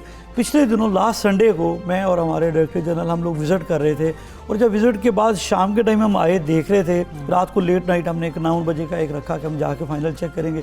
अब यकीन मानिए इतना गंद वहाँ पे, लोगों ने जो डिस्पोजेबल प्लेट्स हैं, जो कप हैं, जो इस तरह के शॉपर्स हैं, वो हमारे ही लोग हैं ना, हमारे ही शहरी हैं। हम खुद हैं। मैं खुद बता रहा हूँ आपको, मैं और हमारे डीजी विज़िट करते करते तो एकदम मैं पहले तो परेशान हो गया। मैंने कहा ये कोई देखे कि ये किसने किया है, तो वो एक कौम की पिक्चर डिपिक्ट होती है कि ये कैसी कौम है, और वो बड़ा ग्रीन एंड क्लीन जो है ना, वो हमारे लॉन्स हैं, जिलानी पार्क हेडक्वार्टर की बात कर रहा हूँ। तो ये शहरियों का भी फ़र्ज़ बनता है, और बिल्कुल आपने ठीक निशानदेही की कि हमें एजुकेट करना चाहिए, आपको एजुकेट करना चाहिए। बहुत सारे लोग सुन रहे हैं कि कम से कम हम अपना जो वेस्ट है वो अपने पास रखें, एक शॉपर है उसमें रख लें। हमने बहुत सारी चीज़ें अपने साथ लेके गए होते हैं, लेकिन हम जहाँ कोई चीज़ खाई वहीं पे फेंक दी। तो ये सफाई भी हमारा निसफ़ ईमान है, वैसे भी इसका हमें ज़रूर ख्याल रखना चाहिए। कीमतों की भी बात हमें थोड़ी सी जी सॉरी, कीमतों के हवाले से हमने पहले भी कहा, देखिए 2-3 चीज़ें इसके अंदर है। एक तो ये हमने कोशिश की है कि सारे शहरों के, जैसे चपली कबाब है, सिंधी बिरयानी है, कोशिश की है कि उनके करीब तरीन वहाँ पे जो चीज़ें बलोची सज्जी है और क्वालिटी, 2 चीज़ों के ऊपर बड़ा फोकस किया हमने। कोऑर्डिनेशन को भी कहा था, और वो मुसलसल विजिलेंस हमारी वहाँ पे मौजूद है, वो चेक भी कर रहे हैं, क्वालिटी को भी चेक कर रहे हैं और उनकी कीमतों को भी चेक कर रहे हैं, और ये कंटिन्यूसली 23 तक हम मुसलसल इसको चेक करते हैं। और इसकी एंट्री फीस भी कोई है? नहीं, कोई एंट्री फीस नहीं है, फ्री ऑफ कॉस्ट। क्योंकि विलेज साइड के ऊपर तो कोई साइड सीइंग का कोई एक्सपेंस नहीं है, कोई टिकट नहीं है, कुछ भी नहीं है। जो चीज़ खाने की किसी ने इस्तेमाल करनी है, लेनी है, उसके सिर्फ पैसे। अच्छा, पार्किंग तो वैसे खासी बड़ी पार्किंग है, लेकिन हम उसमें अक्सर देखते हैं जब ऐसे जश्न बहारा या मेला बहारा लगता है तो जेल रोड के ऊपर लोग गाड़ियां खड़ी करके अंदर चले जाते हैं, और जेल रोड पे बड़े मसाइल आ रहे होते हैं। तो पार्किंग का कुछ अलग इंतजाम भी किया गया? हमने CTO साहब को और जो मुतलका इदारे हैं सबको लिखा था। कल का तो एक इशू ये था कि हमने फायरवर्क्स करने थे, और फायरवर्क्स जो है वो जो हमारी पार्किंग लॉट है वहाँ पे उसका वो बेस कैंप बना हुआ था, वहाँ से वो फायरवर्क्स जा रहे थे। इस वजह से कल वो वाली पार्किंग हमारी कल लिमिटेड थी, उसकी वजह से ज़रा ज़्यादा रश है। लेकिन हमने सारे इदारों को लिखा है और सारे कोऑपरेट कर रहे हैं। बहुत सारे ममालिक में ऐसे होता है, जैसे मतलब सेलिब्रेट जब वो करते हैं तो फ्रेंचाइजीज दे देते हैं ताकि लोग जाके देख सकें कि इन्होंने इस एरिया को कैसे मेंटेन किया, दूसरों ने कैसे मेंटेन किया। हॉर्टिकल्चर थोड़ा सा दिल बड़ा करे, PHA थोड़ा सा दिल बड़ा करे और आउटसोर्स करे। हमने ये किया। इसके अंदर 12 प्रोग्राम भी हमने रखे हैं, और ये जितने भी इवेंट्स हो रहे हैं ना, इसमें बराह रास्त पब्लिक मनी इन्वॉल्व नहीं है, गवर्नमेंट का पैसा बराह रास्त इन्वॉल्व नहीं है।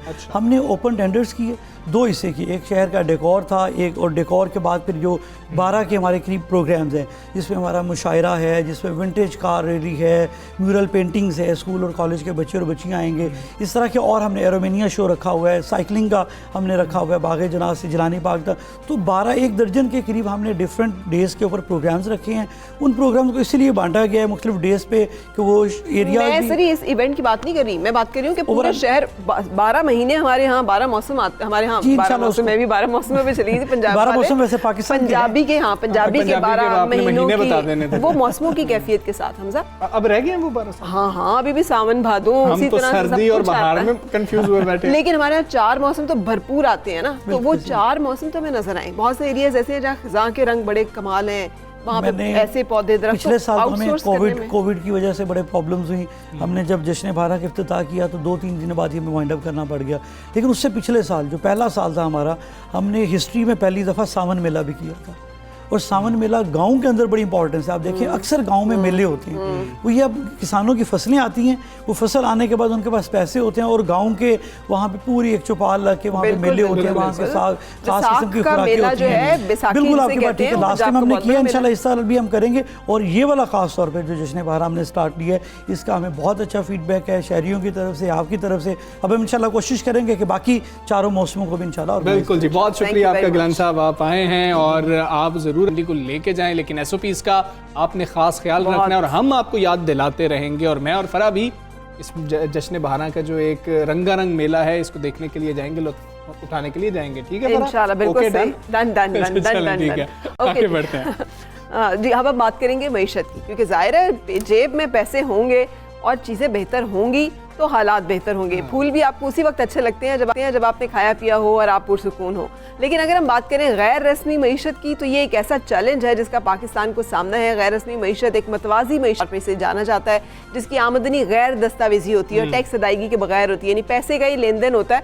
हुकूमत को पता ही नहीं चलता कि पैसा जो है कितना कमाया गया, कितना खर्चा गया, कहाँ से कमाया गया, कहाँ खर्चा गया।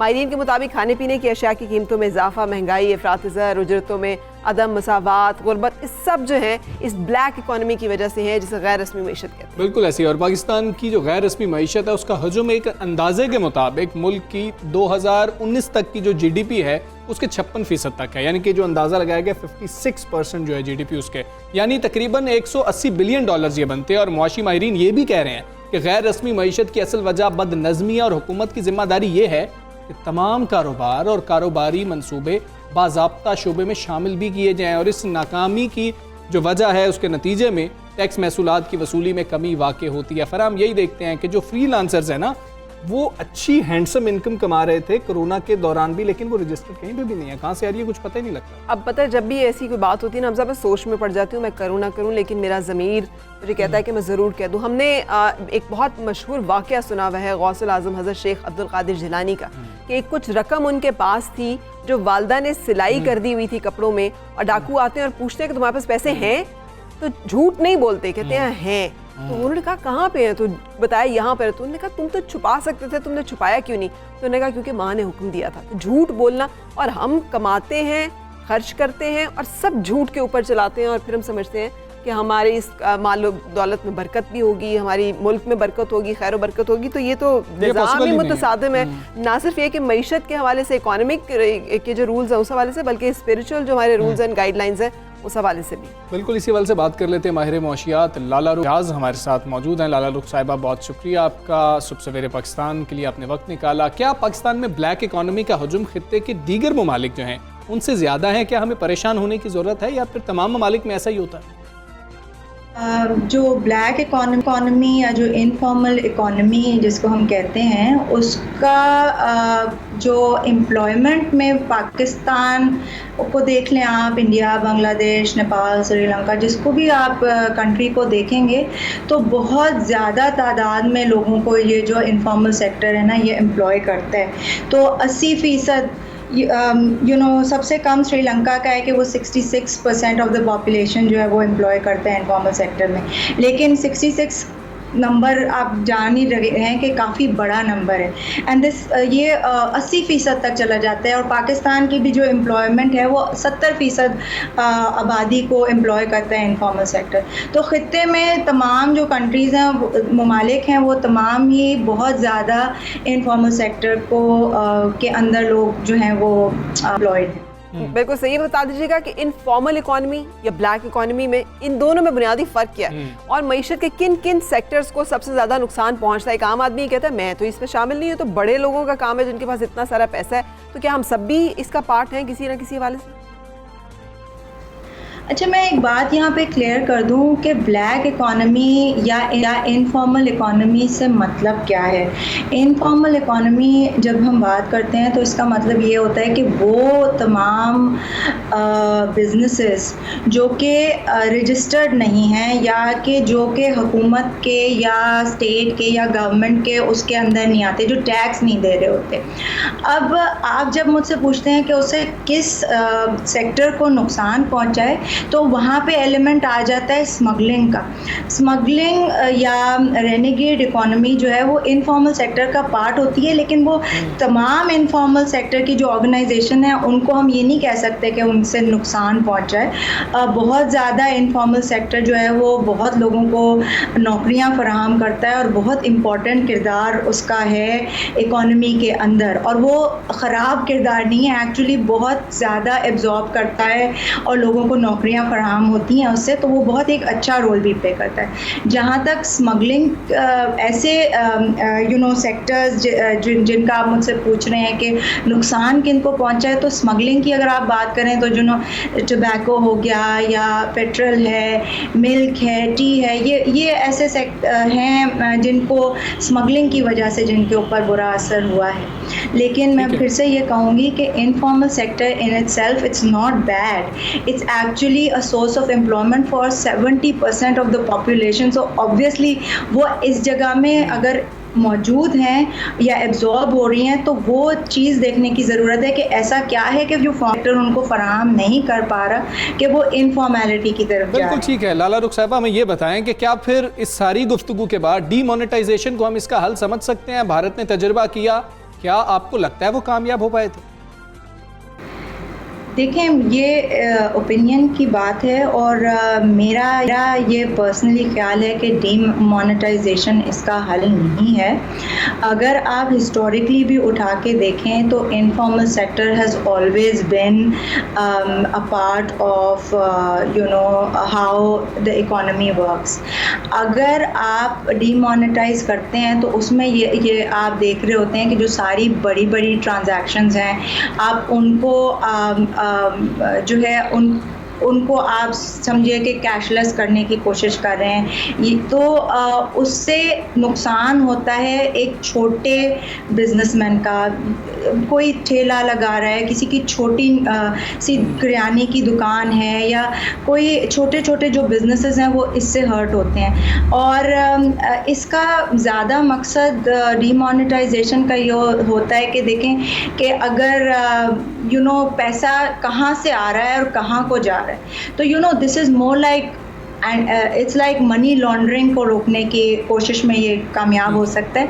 लेकिन इनफॉर्मेलिटी को फॉर्मलाइज करने के लिए ये एक कोई बहुत मेरे ख्याल में फेवरेबल पॉलिसी नहीं है। लाला रुख साहिबा कहते हैं किसी भी सिस्टम के तब्दीली के सबसे बड़ी रुकावट जो सिस्टम के बेनिफिशरीज होते हैं। इसमें सबसे बड़े बेनिफिशरीज तो बड़े बड़े सरमायादार हैं, कारोबारी बिरादरी है। तो उन्होंने तो यहाँ तक ताजिर बिरादरी ने तो 50,000 रुपये के ऊपर शनाख्ती कार्ड दिखाने की शर्त जो है वो भी नहीं मानी थी, वहाँ पर भी अड़ गए थे और उस पर भी हुकूमत को जो है वो बैकफुट पे जाना पड़ा था। तो आपके ख्याल में FATF की शराइत आज तक तीन जो चीज़ें उसके ऊपर हम नहीं काम कर सके, जितनी मुश्किल से वो बिल असेंबली से क्लियर हुआ था जिसमें भी अपोजिशन जो है उसकी बड़ी लहदे थी, तो ये तमाम मामला तो सबके सामने हैं। तो आपके ख्याल में इतनी जब रेजिस्टेंस होगी तो कैसे मुमकिन है कि इन तमाम चीज़ों को बेहतर किया जा सके और तब्दील हो सके? FBR की रिक्वायरमेंट थी डॉक्यूमेंटेशन की। अगेन वो वजह के बड़ा जो पैसे की ट्रांजैक्शंस हैं वो पता लगे कि वो लीगल वे में होनी चाहिए। और कारोबारी तबके ने जो इसके ऊपर रेजिस्ट किया उसकी वजह ये थी कि जी लोगों ने खर्च करना रोक दिया। तो दोनों तरीके से ये एक पुश एंड पुल की सिचुएशन में जो है ये बिल्कुल काम नहीं हो पाया, क्योंकि कोई ख़रीदेगा ही नहीं अगर चीज़, तो ज़ाहिर है इट विल बी ये हर्ट करेगा कारोबारी तबके।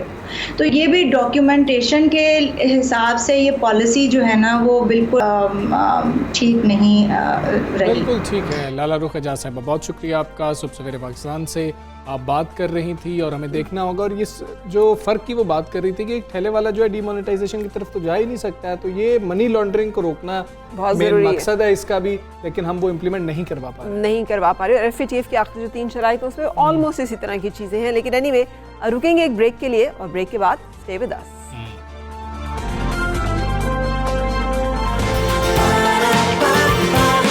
सुबह सवेरे पाकिस्तान,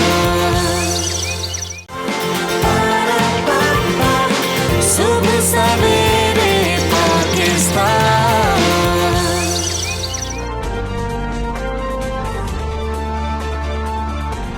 वेलकम बैक। सुबह सवेरे पाकिस्तान आप देख रहे हैं, और अगर मैं भी आपसे पूछूं कि सबसे ज़्यादा आपकी फेवरेट खुराक क्या है, तो बिरयानी, दाल चावल, पुलाव, मुख्तलिफ़ किस्म के, यानी चावल जो है ना वो समहाउ सेंटर है हमारी खुराक में। किसी ने आना हो तो सबसे बेहतरीन जो हम खाना बनाते हैं वो इन्हीं में से कोई एक होता है, लाजमी बनाते हैं। और फिर उसके साथ हम कोल्ड ड्रिंक ज़रूर रखते हैं। हाँ जी, कि आप ये खाइए, और अगर कोई कसर रह जाए ना तो ताकि वो भी ना रहे, वो पूरी हो जाए, वो आप कोल्ड ड्रिंक भी ज़रूर पी लीजिए। कोल्ड ड्रिंक को ठंडी करके ज़रा यार ये अच्छी नहीं है, इसको मज़ीद ठंडा करके लाओ। ये हम आपसे बात इसलिए कर रहे हैं कि माहिरीनी जो तिब के माहिरीन हैं उन्होंने चावल ज़्यादा खाने वालों के लिए ख़तरे की घंटी बजा दी है। उनका कहना है कि मेरे कानों में घंटियाँ अभी तक बज रही हैं जब से मुझे पता लगा ना, मैं इतने खाता हूँ। चावल का जो बेतहाशा इस्तेमाल है, और ख़ासतौर पे बिरयानी की सूरत में, जहाँ जिसे कहते हैं ना रोटी एंड बोटी, कार्बोहाइड्रेट्स और उसके साथ साथ आपका ये जो है फैट्स और मीट, इसका जो कॉम्बिनेशन है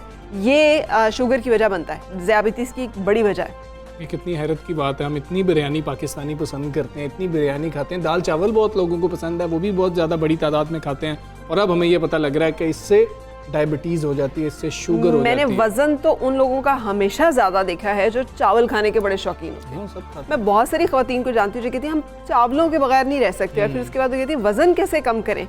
तो चावलों के बगैर रहना पड़ेगा। हाँ, चावलों के बगैर रहना पड़ेगा आपको ये जो चीज़ें हैं, जो देसी चीज़ें हैं उनके नज़दीक, और ये जो नई नई इन्वेंशंस हम करते हैं मैन मेड फूड से दूर एंड गॉड मेड फूड के नज़दीक होना अच्छा जी, पड़ेगा। फरा तिब्बी माहिरीन मजीद ये भी कहते हैं कि पाकिस्तान में इस वक्त जो कुछ भी खाया जा रहा है वो तकरीबन सब कुछ ही गलत है। बिरयानी और कोल्ड ड्रिंक, पहले हम देखते थे कि कोल्ड ड्रिंक खासतौर पे सिर्फ हमें ना शादियों में मिला करती थी, तकरीबात में, अच्छा चलो एक दिन पी ली महीने में तो क्या हो गया, लेकिन अब तो रोज़मर्रा की खुराक का ये हिस्सा बन चुकी है। और जैसे जैसे गर्मियाँ आएंगी हमारे दोपहर के खाने का तो हिस्सा होती है जी, हमने साथ रखी होती है। और हर जुम्मे वाले दिन आज भी घरों में इस वक्त, चूंकि थोड़ी देर बाद जुम्मे का टाइम हो जाएगा, ज़रूर चावल पकते हैं। जुम्मे का दिन समहाउ चावलों के लिए मखसूस है। तो आपने अपने खाने को ज़रूर देखना है कि जो आप खा रहे हैं वो आपको सेहत दे रहा है, या जो आप खा रहे हैं उससे आप बीमारियां अपने लिए खरीद रहे हैं। ये एक अहम सोच है जो कि आपके जहन में रहनी चाहिए। जैसे मैंने कहा, मेरा फॉर्मूला पिक करने का यही है, गॉड मेड का रेशो कितना है एंड मैन मेड का कितना है। ये जो बेकरीज एंड डिफरेंट जिसे कहे फूड डेलिकेसीज हैं,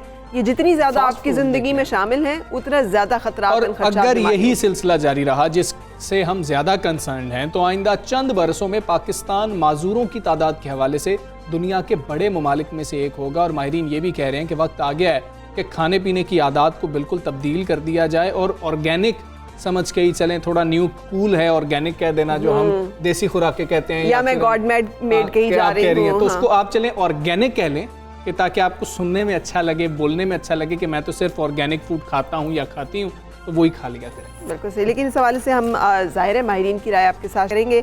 हमारे साथ मौजूद है डॉक्टर शेख जमान, डायबिटीज़ के माहिर हैं। अस्सलाम वालेकुम डॉक्टर साहब, thank you very much for joining. Good morning.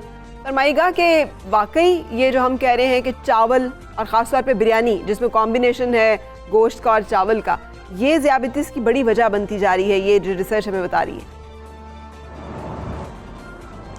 जी हाँ, देखें, इसका जो जवाब है वो इतना आसान नहीं है कि जो बिरयानी खाता है लाजमन उसको शुगर हो जाएगी। मगर चावल में फ्री शुगर, चावल एक्चुअली कॉम्प्लेक्स कार्बोहाइड्रेट हैं और मगर उसमें फ्री शुगर का तनासब निस्बतन ज़्यादा है। बिल्कुल जिस तरह हम खजूर कहते हैं, खजूर में भी यानी ताकतवर चीज़ें हैं, बहुत कुछ है, मगर फ्री शुगर ज़्यादा है, इसलिए हम खजूर को भी कहते हैं 1 या 2 इस्तेमाल करें शुगर के मरीज़, वो भी इफ्तार के टाइम पे रमज़ान में, वैसे हम मना करते हैं। बिल्कुल यही मिसाल है। देखें ना, चावल अगर मोटा करते तो पूरी दुनिया में सबसे मोटी कौम बंगाली होती, क्योंकि वो 3 टाइम चावल खाते हैं।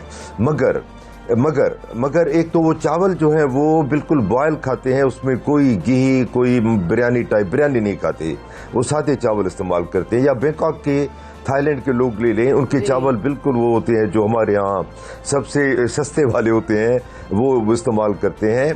अच्छा, मगर वो मोटे नहीं है। तो इसका मतलब ये कि डायरेक्ट रिलेशन नहीं है कि जो चावल खाए उसको लाजमन शुगर हो, मगर एक दफ़ा शुगर हो जाए तो फिर हम कहते हैं कि चावल बहुत कम खाएं, बहुत छोटी प्लेट इस्तेमाल कर सकते हैं, और वो भी उबले हुए बॉयल्ड राइस। ये जो बिरयानी का जिक्र किया ना, और ख़ासकर आपने कोल्ड ड्रिंक का जिक्र किया, तो ये कॉम्बिनेशन बहुत डेंजरस है, क्योंकि फ्री शुगर ज़्यादा है। और बिरयानी में तो जाहिर है कि हमारी जो बिरयानी होती है उसमें माशाल्लाह वो बीफ होता है और घी भी ठीक ठाक डालते हैं, तो सोने पे सुहागा कहा जाए कि सेहत के लिए बहुत ख़राब है। कोल्ड ड्रिंक आपने जिक्र किया, तो एक बहुत बड़ी गलत फहमी में दूर कर दूँ कि कोल्ड ड्रिंक 2 तरह की आती हैं, एक होती है डाइट, दूसरी नॉर्मल। अब लोग समझते हैं कि डाइट है मीन्स शुगर नहीं है जितनी भी आप पियो, मगर रिसर्च हुई है अमेरिका में और कई जगह पे कि जो डाइट कोल्ड ड्रिंक पीते हैं उनको शुगर ज़्यादा हो जाती है बाद में। अब ये अजीब बात है कि शुगर, उसकी रीज़न है उसका। हाँ, तो ये डाइट को आप ये ना समझे कि ये सेफ है बिल्कुल, इसमें एक तो इतने केमिकल हैं, दूसरे हमारे जो आते हैं उसमें कुदरती फ्लोरा है बैक्टीरिया के, वो नॉर्मल फ्लोरा होते हैं जो हेल्दी होते हैं। अब ये कोल्ड ड्रिंक जो डाइट पीते हैं वो फ्लोरा को चेंज करके डेंजरस बैक्टीरिया पैदा करती हैं जो शुगर का बायस बनती हैं। इसमें तो डाइट कोल्ड ड्रिंक से भी प्लीज़ परहेज़ करें, और नॉर्मल कोल्ड ड्रिंक में एक 330 ml की जो हम एवरेज पीते हैं ये कोल्ड ड्रिंक, उसमें 6 चीनी के चम्मच के बराबर शुगर होती है, और वो फ्रक्टोज होता है जो उससे वो शुगर बनाते हैं, और वो ज्यादा डेंजरस है। ठीक है डॉक्टर साहब, चावल कितने खा लेने चाहिए जो आपकी सेहत के लिए शुगर पैदा करता है? चावल कितने खा लेने चाहिए कि आपकी सेहत पे ज्यादा बुरे असरात ना आ रहे हों? एक खुराक है, खाई जा सकती है, ये तो बात बिल्कुल दुरुस्त है, लेकिन उसको एक हद में रह के खाना चाहिए, वो हमें बता दें। इतना खा लें कुछ नहीं होगा। बिल्कुल मैं आपसे मुत्तफिक हूँ। देखिए ना, इसको दो हिस्सों में डिवाइड करते हैं, एक जो डायबिटिक नहीं है, दूसरे जो डायबिटिक हैं। जो डायबिटिक है उनको तो जाहिर है कि परहेज करनी चाहिए बहुत ज़्यादा। वंस इन ब्लू मून कभी शादी में जाते हैं 3-4 चम्मच खा लिए, कोई हरज नहीं है, ये कोई जहर नहीं है इस तरह, मगर ये रूटीन में नहीं खाना चाहिए। और जो जिनको शुगर है वो बिरयानी से तो परहेज करें, और जो सादे चावल हैं जो हम खाते हैं, एक्चुअली ब्राउन राइस हमारे यहाँ रवाज नहीं है, वो ज़्यादा हेल्दी है, मगर हमारे यहाँ उसको सादा समझा जाता है तो इस्तेमाल नहीं करते। तो ये जो हम जो आम चावल खाते हैं घर में, वो छोटी सी प्लेट और वेजिटेबल के साथ इस्तेमाल करनी चाहिए। और जिसको वज़न कम करना हो वो चावल ओवरऑल इसलिए कम करे कि कार्बोहाइड्रेट है, वो कार्बोहाइड्रेट अंदर जाके फिर चर्बी में भी कन्वर्ट हो जाता है, और वो इंसुलिन रेजिस्टेंस पैदा करके शुगर को बढ़ा देता है। ठीक है, और कौन सी ऐसी खुराक है जो कि इंसुलिन रेजिस्टेंस पैदा करती है डॉक्टर साहब? और गेस्टेशनल शुगर के बारे में भी बताइएगा। अक्सर बच्चे माशाल्लाह से अगर पैदा हो रहे हो बड़े हेल्दी, हम कहते हैं बड़े गोल मटोल बच्चे हैं, जबकि वो इंडिकेशन होती है कि शुगर जो है माँ को हो गई थी आखिरी दिनों में, 8 पाउंड से ऊपर का बच्चा हो। तो इसके बारे में भी बताइए कि बच्चे जो है वो इस मर्ज के साथ ना पैदा हों, और ये जो बढ़ रही है पाकिस्तान में इसको भी रोका जा सके। जी हाँ, देखिए ना, एक तो ये बच्चों में जो डायबिटीज है, यानी जब हम यंग डॉक्टर थे उस वक्त हमें तस्वुर भी नहीं था कि 20 साल के बच्चों को टाइप 2 हो सकती है। 20 साल का मतलब टाइप 1, मगर आजकल हम 12-15 साल के बच्चों में टाइप 2 डायबिटीज देख रहे हैं, और उसका यही रीज़न है कि चावल, बिरयानी, फास्ट फूड और ये कोल्ड ड्रिंक जो हम शौकिया पी लेते हैं पता नहीं कितने, ये सारा उसकी वजह है। प्लस एक्सरसाइज का कॉन्सेप्ट ही नहीं है बच्चों में। आजकल बच्चे जो गेम खेलते हैं वो कंप्यूटर गेम खेलते हैं। हमारे ज़माने में यानी वो स्कूल ही नहीं था जिसमें प्ले ग्राउंड ना हो, प्ले ग्राउंड के बगैर स्कूल होता ही नहीं था। आजकल सवाल ही नहीं पैदा होता कि एक्सरसाइज हो स्कूल में।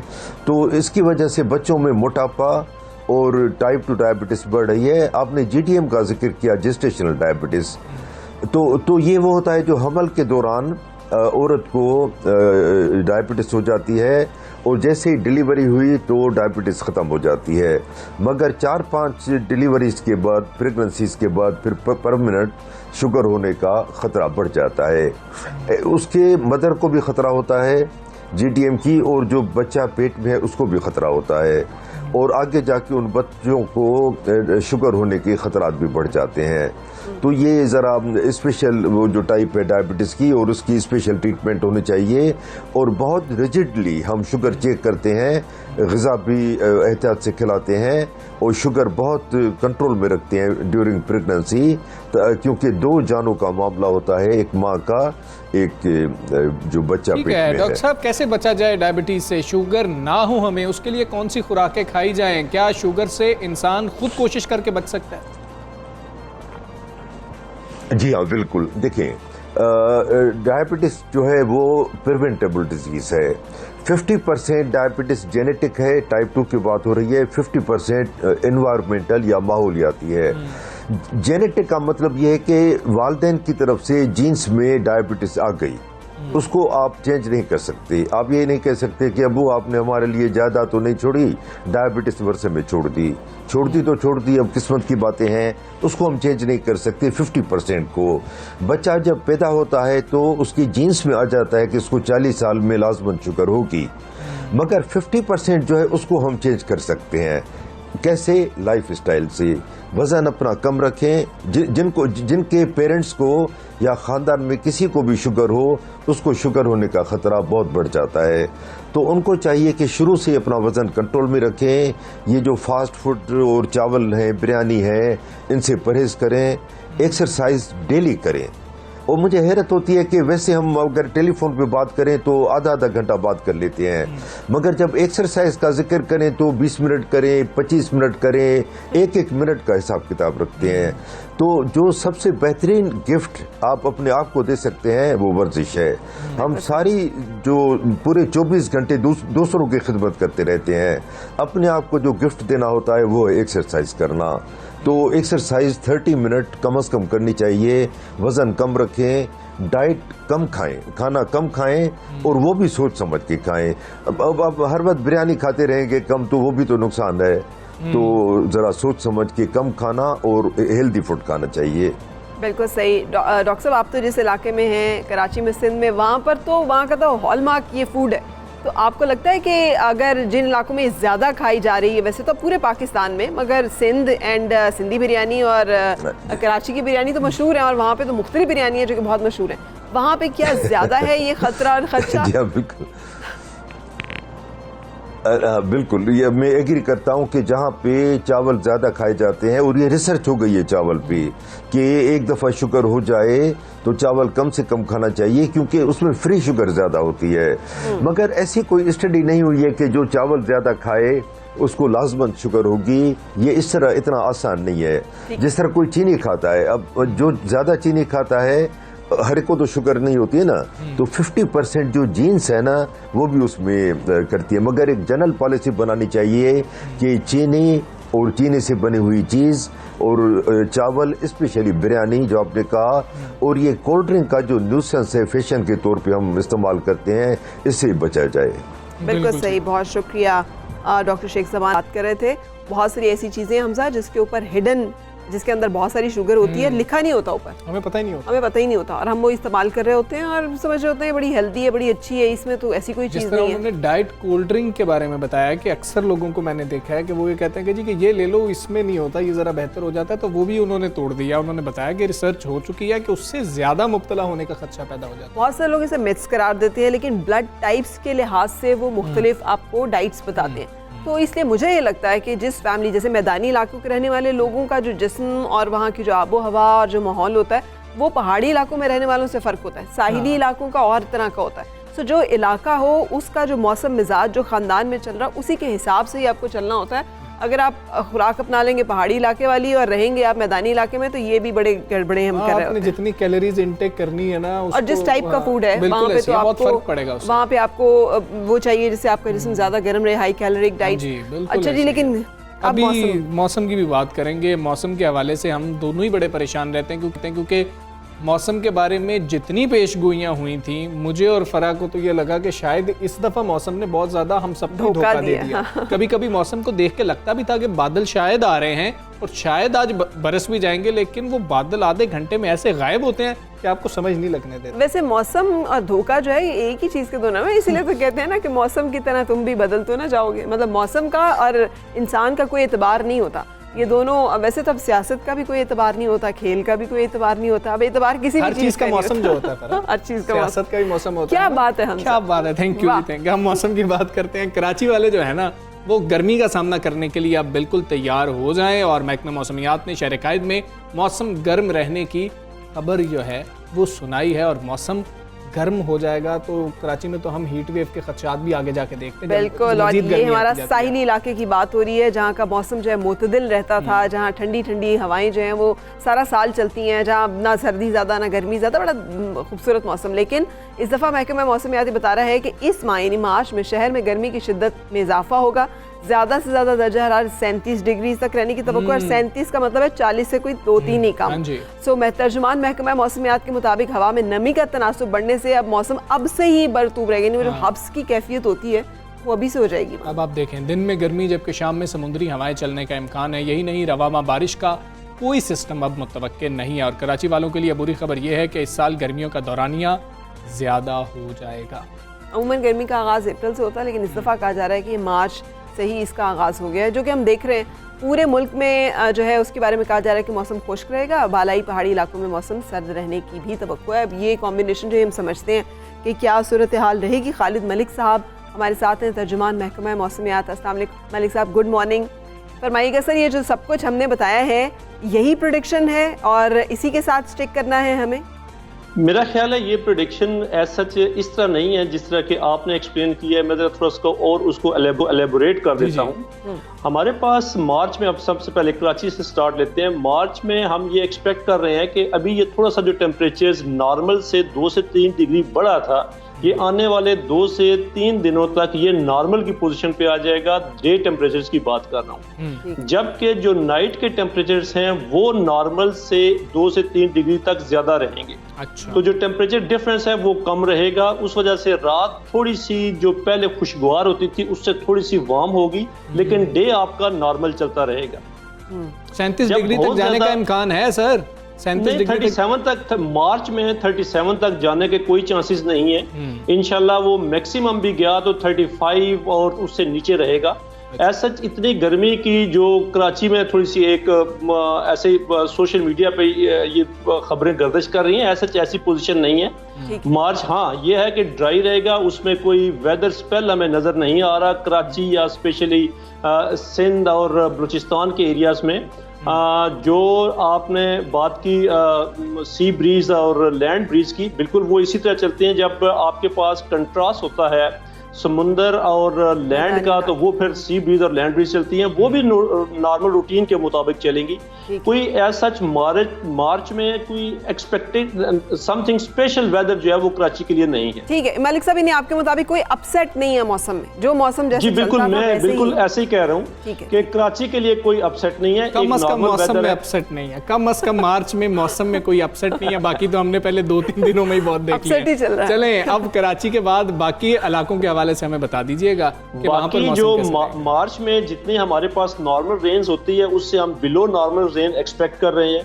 और कुछ तकरीबन 2 से 3 वेदर सिस्टम है जो कि अप्रोच करेंगे आपके नॉर्दर्न एरियाज में, जिसमें रावलपिंडी, इस्लामाबाद और लाहौर तक वो मार करेगा। अदरवाइज बाकी जो सिटीज हैं उनमें मौसम खुश्क रहेगा। अब एक आपके पास नेक्स्ट संडे को वेदर सिस्टम एक्सपेक्ट कर रहे हैं हम, उसके बाद 14-15 को वेदर सिस्टम है और एक फिर लास्ट डेकेड में 24-25 को है। और वो भी जो तीनों वेदर सिस्टम मैंने आपको कहे हैं ये भी ना सेंट्रल पंजाब या सेंट्रल पाकिस्तान के एरियाज में हिट करेंगे ना साउथ पे। ये तीनों वेदर सिस्टम जो है वो आपके नॉर्दर्न एरियाज और रावलपिंडी, इस्लामाबाद या जो ईस्टर्न बेल्ट है जेलम, सियालकोट, लाहौर, वो उसको टच करती हुई जाएगी। लेकिन ड्राई वेदर होने की वजह से जो टेम्परेचर्स हैं वो जरा थोड़े से बढ़ जाएंगे, नॉर्मल से 2 से 3 डिग्री तक ज्यादा रहेंगे। और जैसे हम ये बात कर रहे थे कि आप हमारे पास गर्मी जल्दी आ जाएगी, क्योंकि जब आपके पास टेम्परेचर्स बढ़ना शुरू हो जाते हैं और वेदर सिस्टम नहीं आते तो फिर हम उसको स्टॉप नहीं कर सकते। कोई ऐसा वे नहीं है, कोई नेचुरल वे नहीं है जिसको स्टॉप किया जाए। ठीक है सर, तो उसमें जो हमारे पास आप जैसे बता रहे हैं खालिद साहब, हमारे यहाँ रेन सिस्टम जितना इफेक्ट हुआ है मौसमियाती तब्दीलियों से, सोने की बूंदी होती थी ये जो इस मौसम में किसान कहा करते थे, और अब हम देखते हैं जब कटाई का मौसम होता है उस वक्त जाके तेज़ बारिशें होना शुरू हो जाती हैं गंदम की। तो ये मामलात आप कैसे देख रहे हैं अगर इसको आप देखें? बिल्कुल ऐसे ही है कि अगर इस टाइम आप गंदम की मिसाल लें तो वो ऑलमोस्ट जो है वो मैच्योर कंडीशन पे आ चुकी है और अभी उसकी कटाई भी शुरू हो जाएगी कुछ एरियाज में इसी मार्च में। और जब मार्च में आपके पास डस्ट स्टॉर्म आना शुरू हो जाते हैं तो वो जो खड़ी फसल है उसको काफ़ी नुकसान देती है। इस दफ़ा भी एक्सपेक्टेशन है जब टेम्परेचर बढ़ जाएगा तो आपके पास डस्ट स्टॉर्म या हेल स्टॉर्म आने के चांसेस बढ़ जाते हैं, तो उसमें ये एक नेगेटिव इम्पैक्ट होता है एग्रीकल्चर सेक्टर पे। इसलिए हम फार्मर्स को एक यही जो है ना वो सजेशन देते हैं कि जब भी आप कटाई के प्रोसेस में जाएं तो उससे पहले थोड़ा सा हमसे गाइडलाइन ले लें कि आने वाले हफ्ते 10 दिनों में क्या कंडीशन है कि एटलीस्ट आपकी तैयार फसल को कोई नुकसान ना हो सके।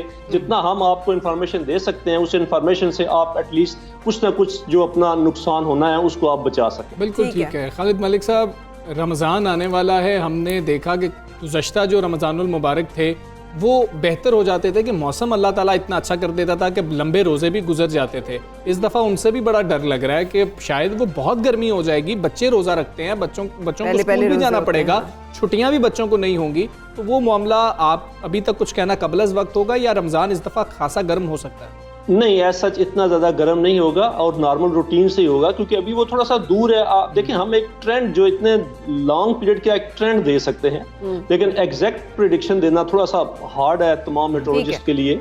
लेकिन उम्मीद है कि बेहतर होगा इंशाल्लाह। मलिक साहब, ग्लेशियर मेल्टिंग की भी इंडिया में तो बड़ी तबाही हुई, हमारे यहाँ भी ग्लेशियर मेल्ट हुआ है, लेकिन शुक्र है खुदा का कि तबाही नहीं हमने देखी। लेकिन वो जो एक नासा ने वो जो रिपोर्ट किया है, जो इतना बड़ा ग्लेशियर फॉल्ट लाइन जो है वो डेवलप हुई है उधर मतलब साइबेरियन इलाकों में, आप फरमाइएगा ये कैसे सैलाब और ये अब जब गर्मी बढ़ेगी तो ये मामला कैसे रहेंगे? बिल्कुल ऐसे ही है कि इस दफ़ा जो ग्लाफ एक्टिविटीज़ है जो हमारे पास नॉर्दर्न एरियाज में ग्लेशियर की हवाले से आती है, जिसमें कि ग्लेशियर मेल्ट होते हैं, लेक्स बनती हैं और उस लेक से जो है ना वो जो नीचे कम्युनिटी है उसको लॉस हो सकता है, उसकी पॉसिबिलिटी बढ़ गई है। और इस दफ़ा ये एक्सपेक्टेशन है कि इस किस्म के जो इवेंट्स हैं वो ज़्यादा आएंगे, क्योंकि वो सब डायरेक्टली एसोसिएट कर रहे होते हैं टेम्परेचर से। और जब टेम्परेचर बढ़ना शुरू हो जाएंगे, क्योंकि इस दफ़ा आप ये देखें कि आपकी स्नोफॉल भी ज़्यादा नहीं हुई और आपके टेम्परेचर्स नॉर्दर्न एरियाज पे भी नॉर्मल से ज़्यादा हैं, अभी से वो ज़्यादा शुरू हो गए हैं। तो आहिस्ता आहिस्ता जब वो बढ़ेंगे तो उसके बाद जो उसके नेगेटिव इम्पैक्ट्स हैं वो आना शुरू हो जाएंगे। बिल्कुल ठीक है। खालिद मलिक साहब, बहुत शुक्रिया। आप मौसम कैसा रहेगा आप हमें बता रहे थे, और मौसम जैसा भी रहे आपने वीकेंड पे तो एंजॉय करना ही होता है। हमने स्टार्ट में भी ये बात की थी, वीकेंड को एंजॉय कीजिए, लेकिन ये याद रखिए कोरोना केसेस बढ़ रहे हैं। अल्लाह ताला हमें मौसम से, हर तरह के शर से, हर तरह की बीमारी से अपनी हिफाजत में रखे। Have a wonderful weekend and a wonderful day. हम दोनों आपसे इजाज़त लेंगे, इंशाल्लाह मंडे को मिलेंगे। उस वक्त तक के लिए अल्लाह हाफ़िज़।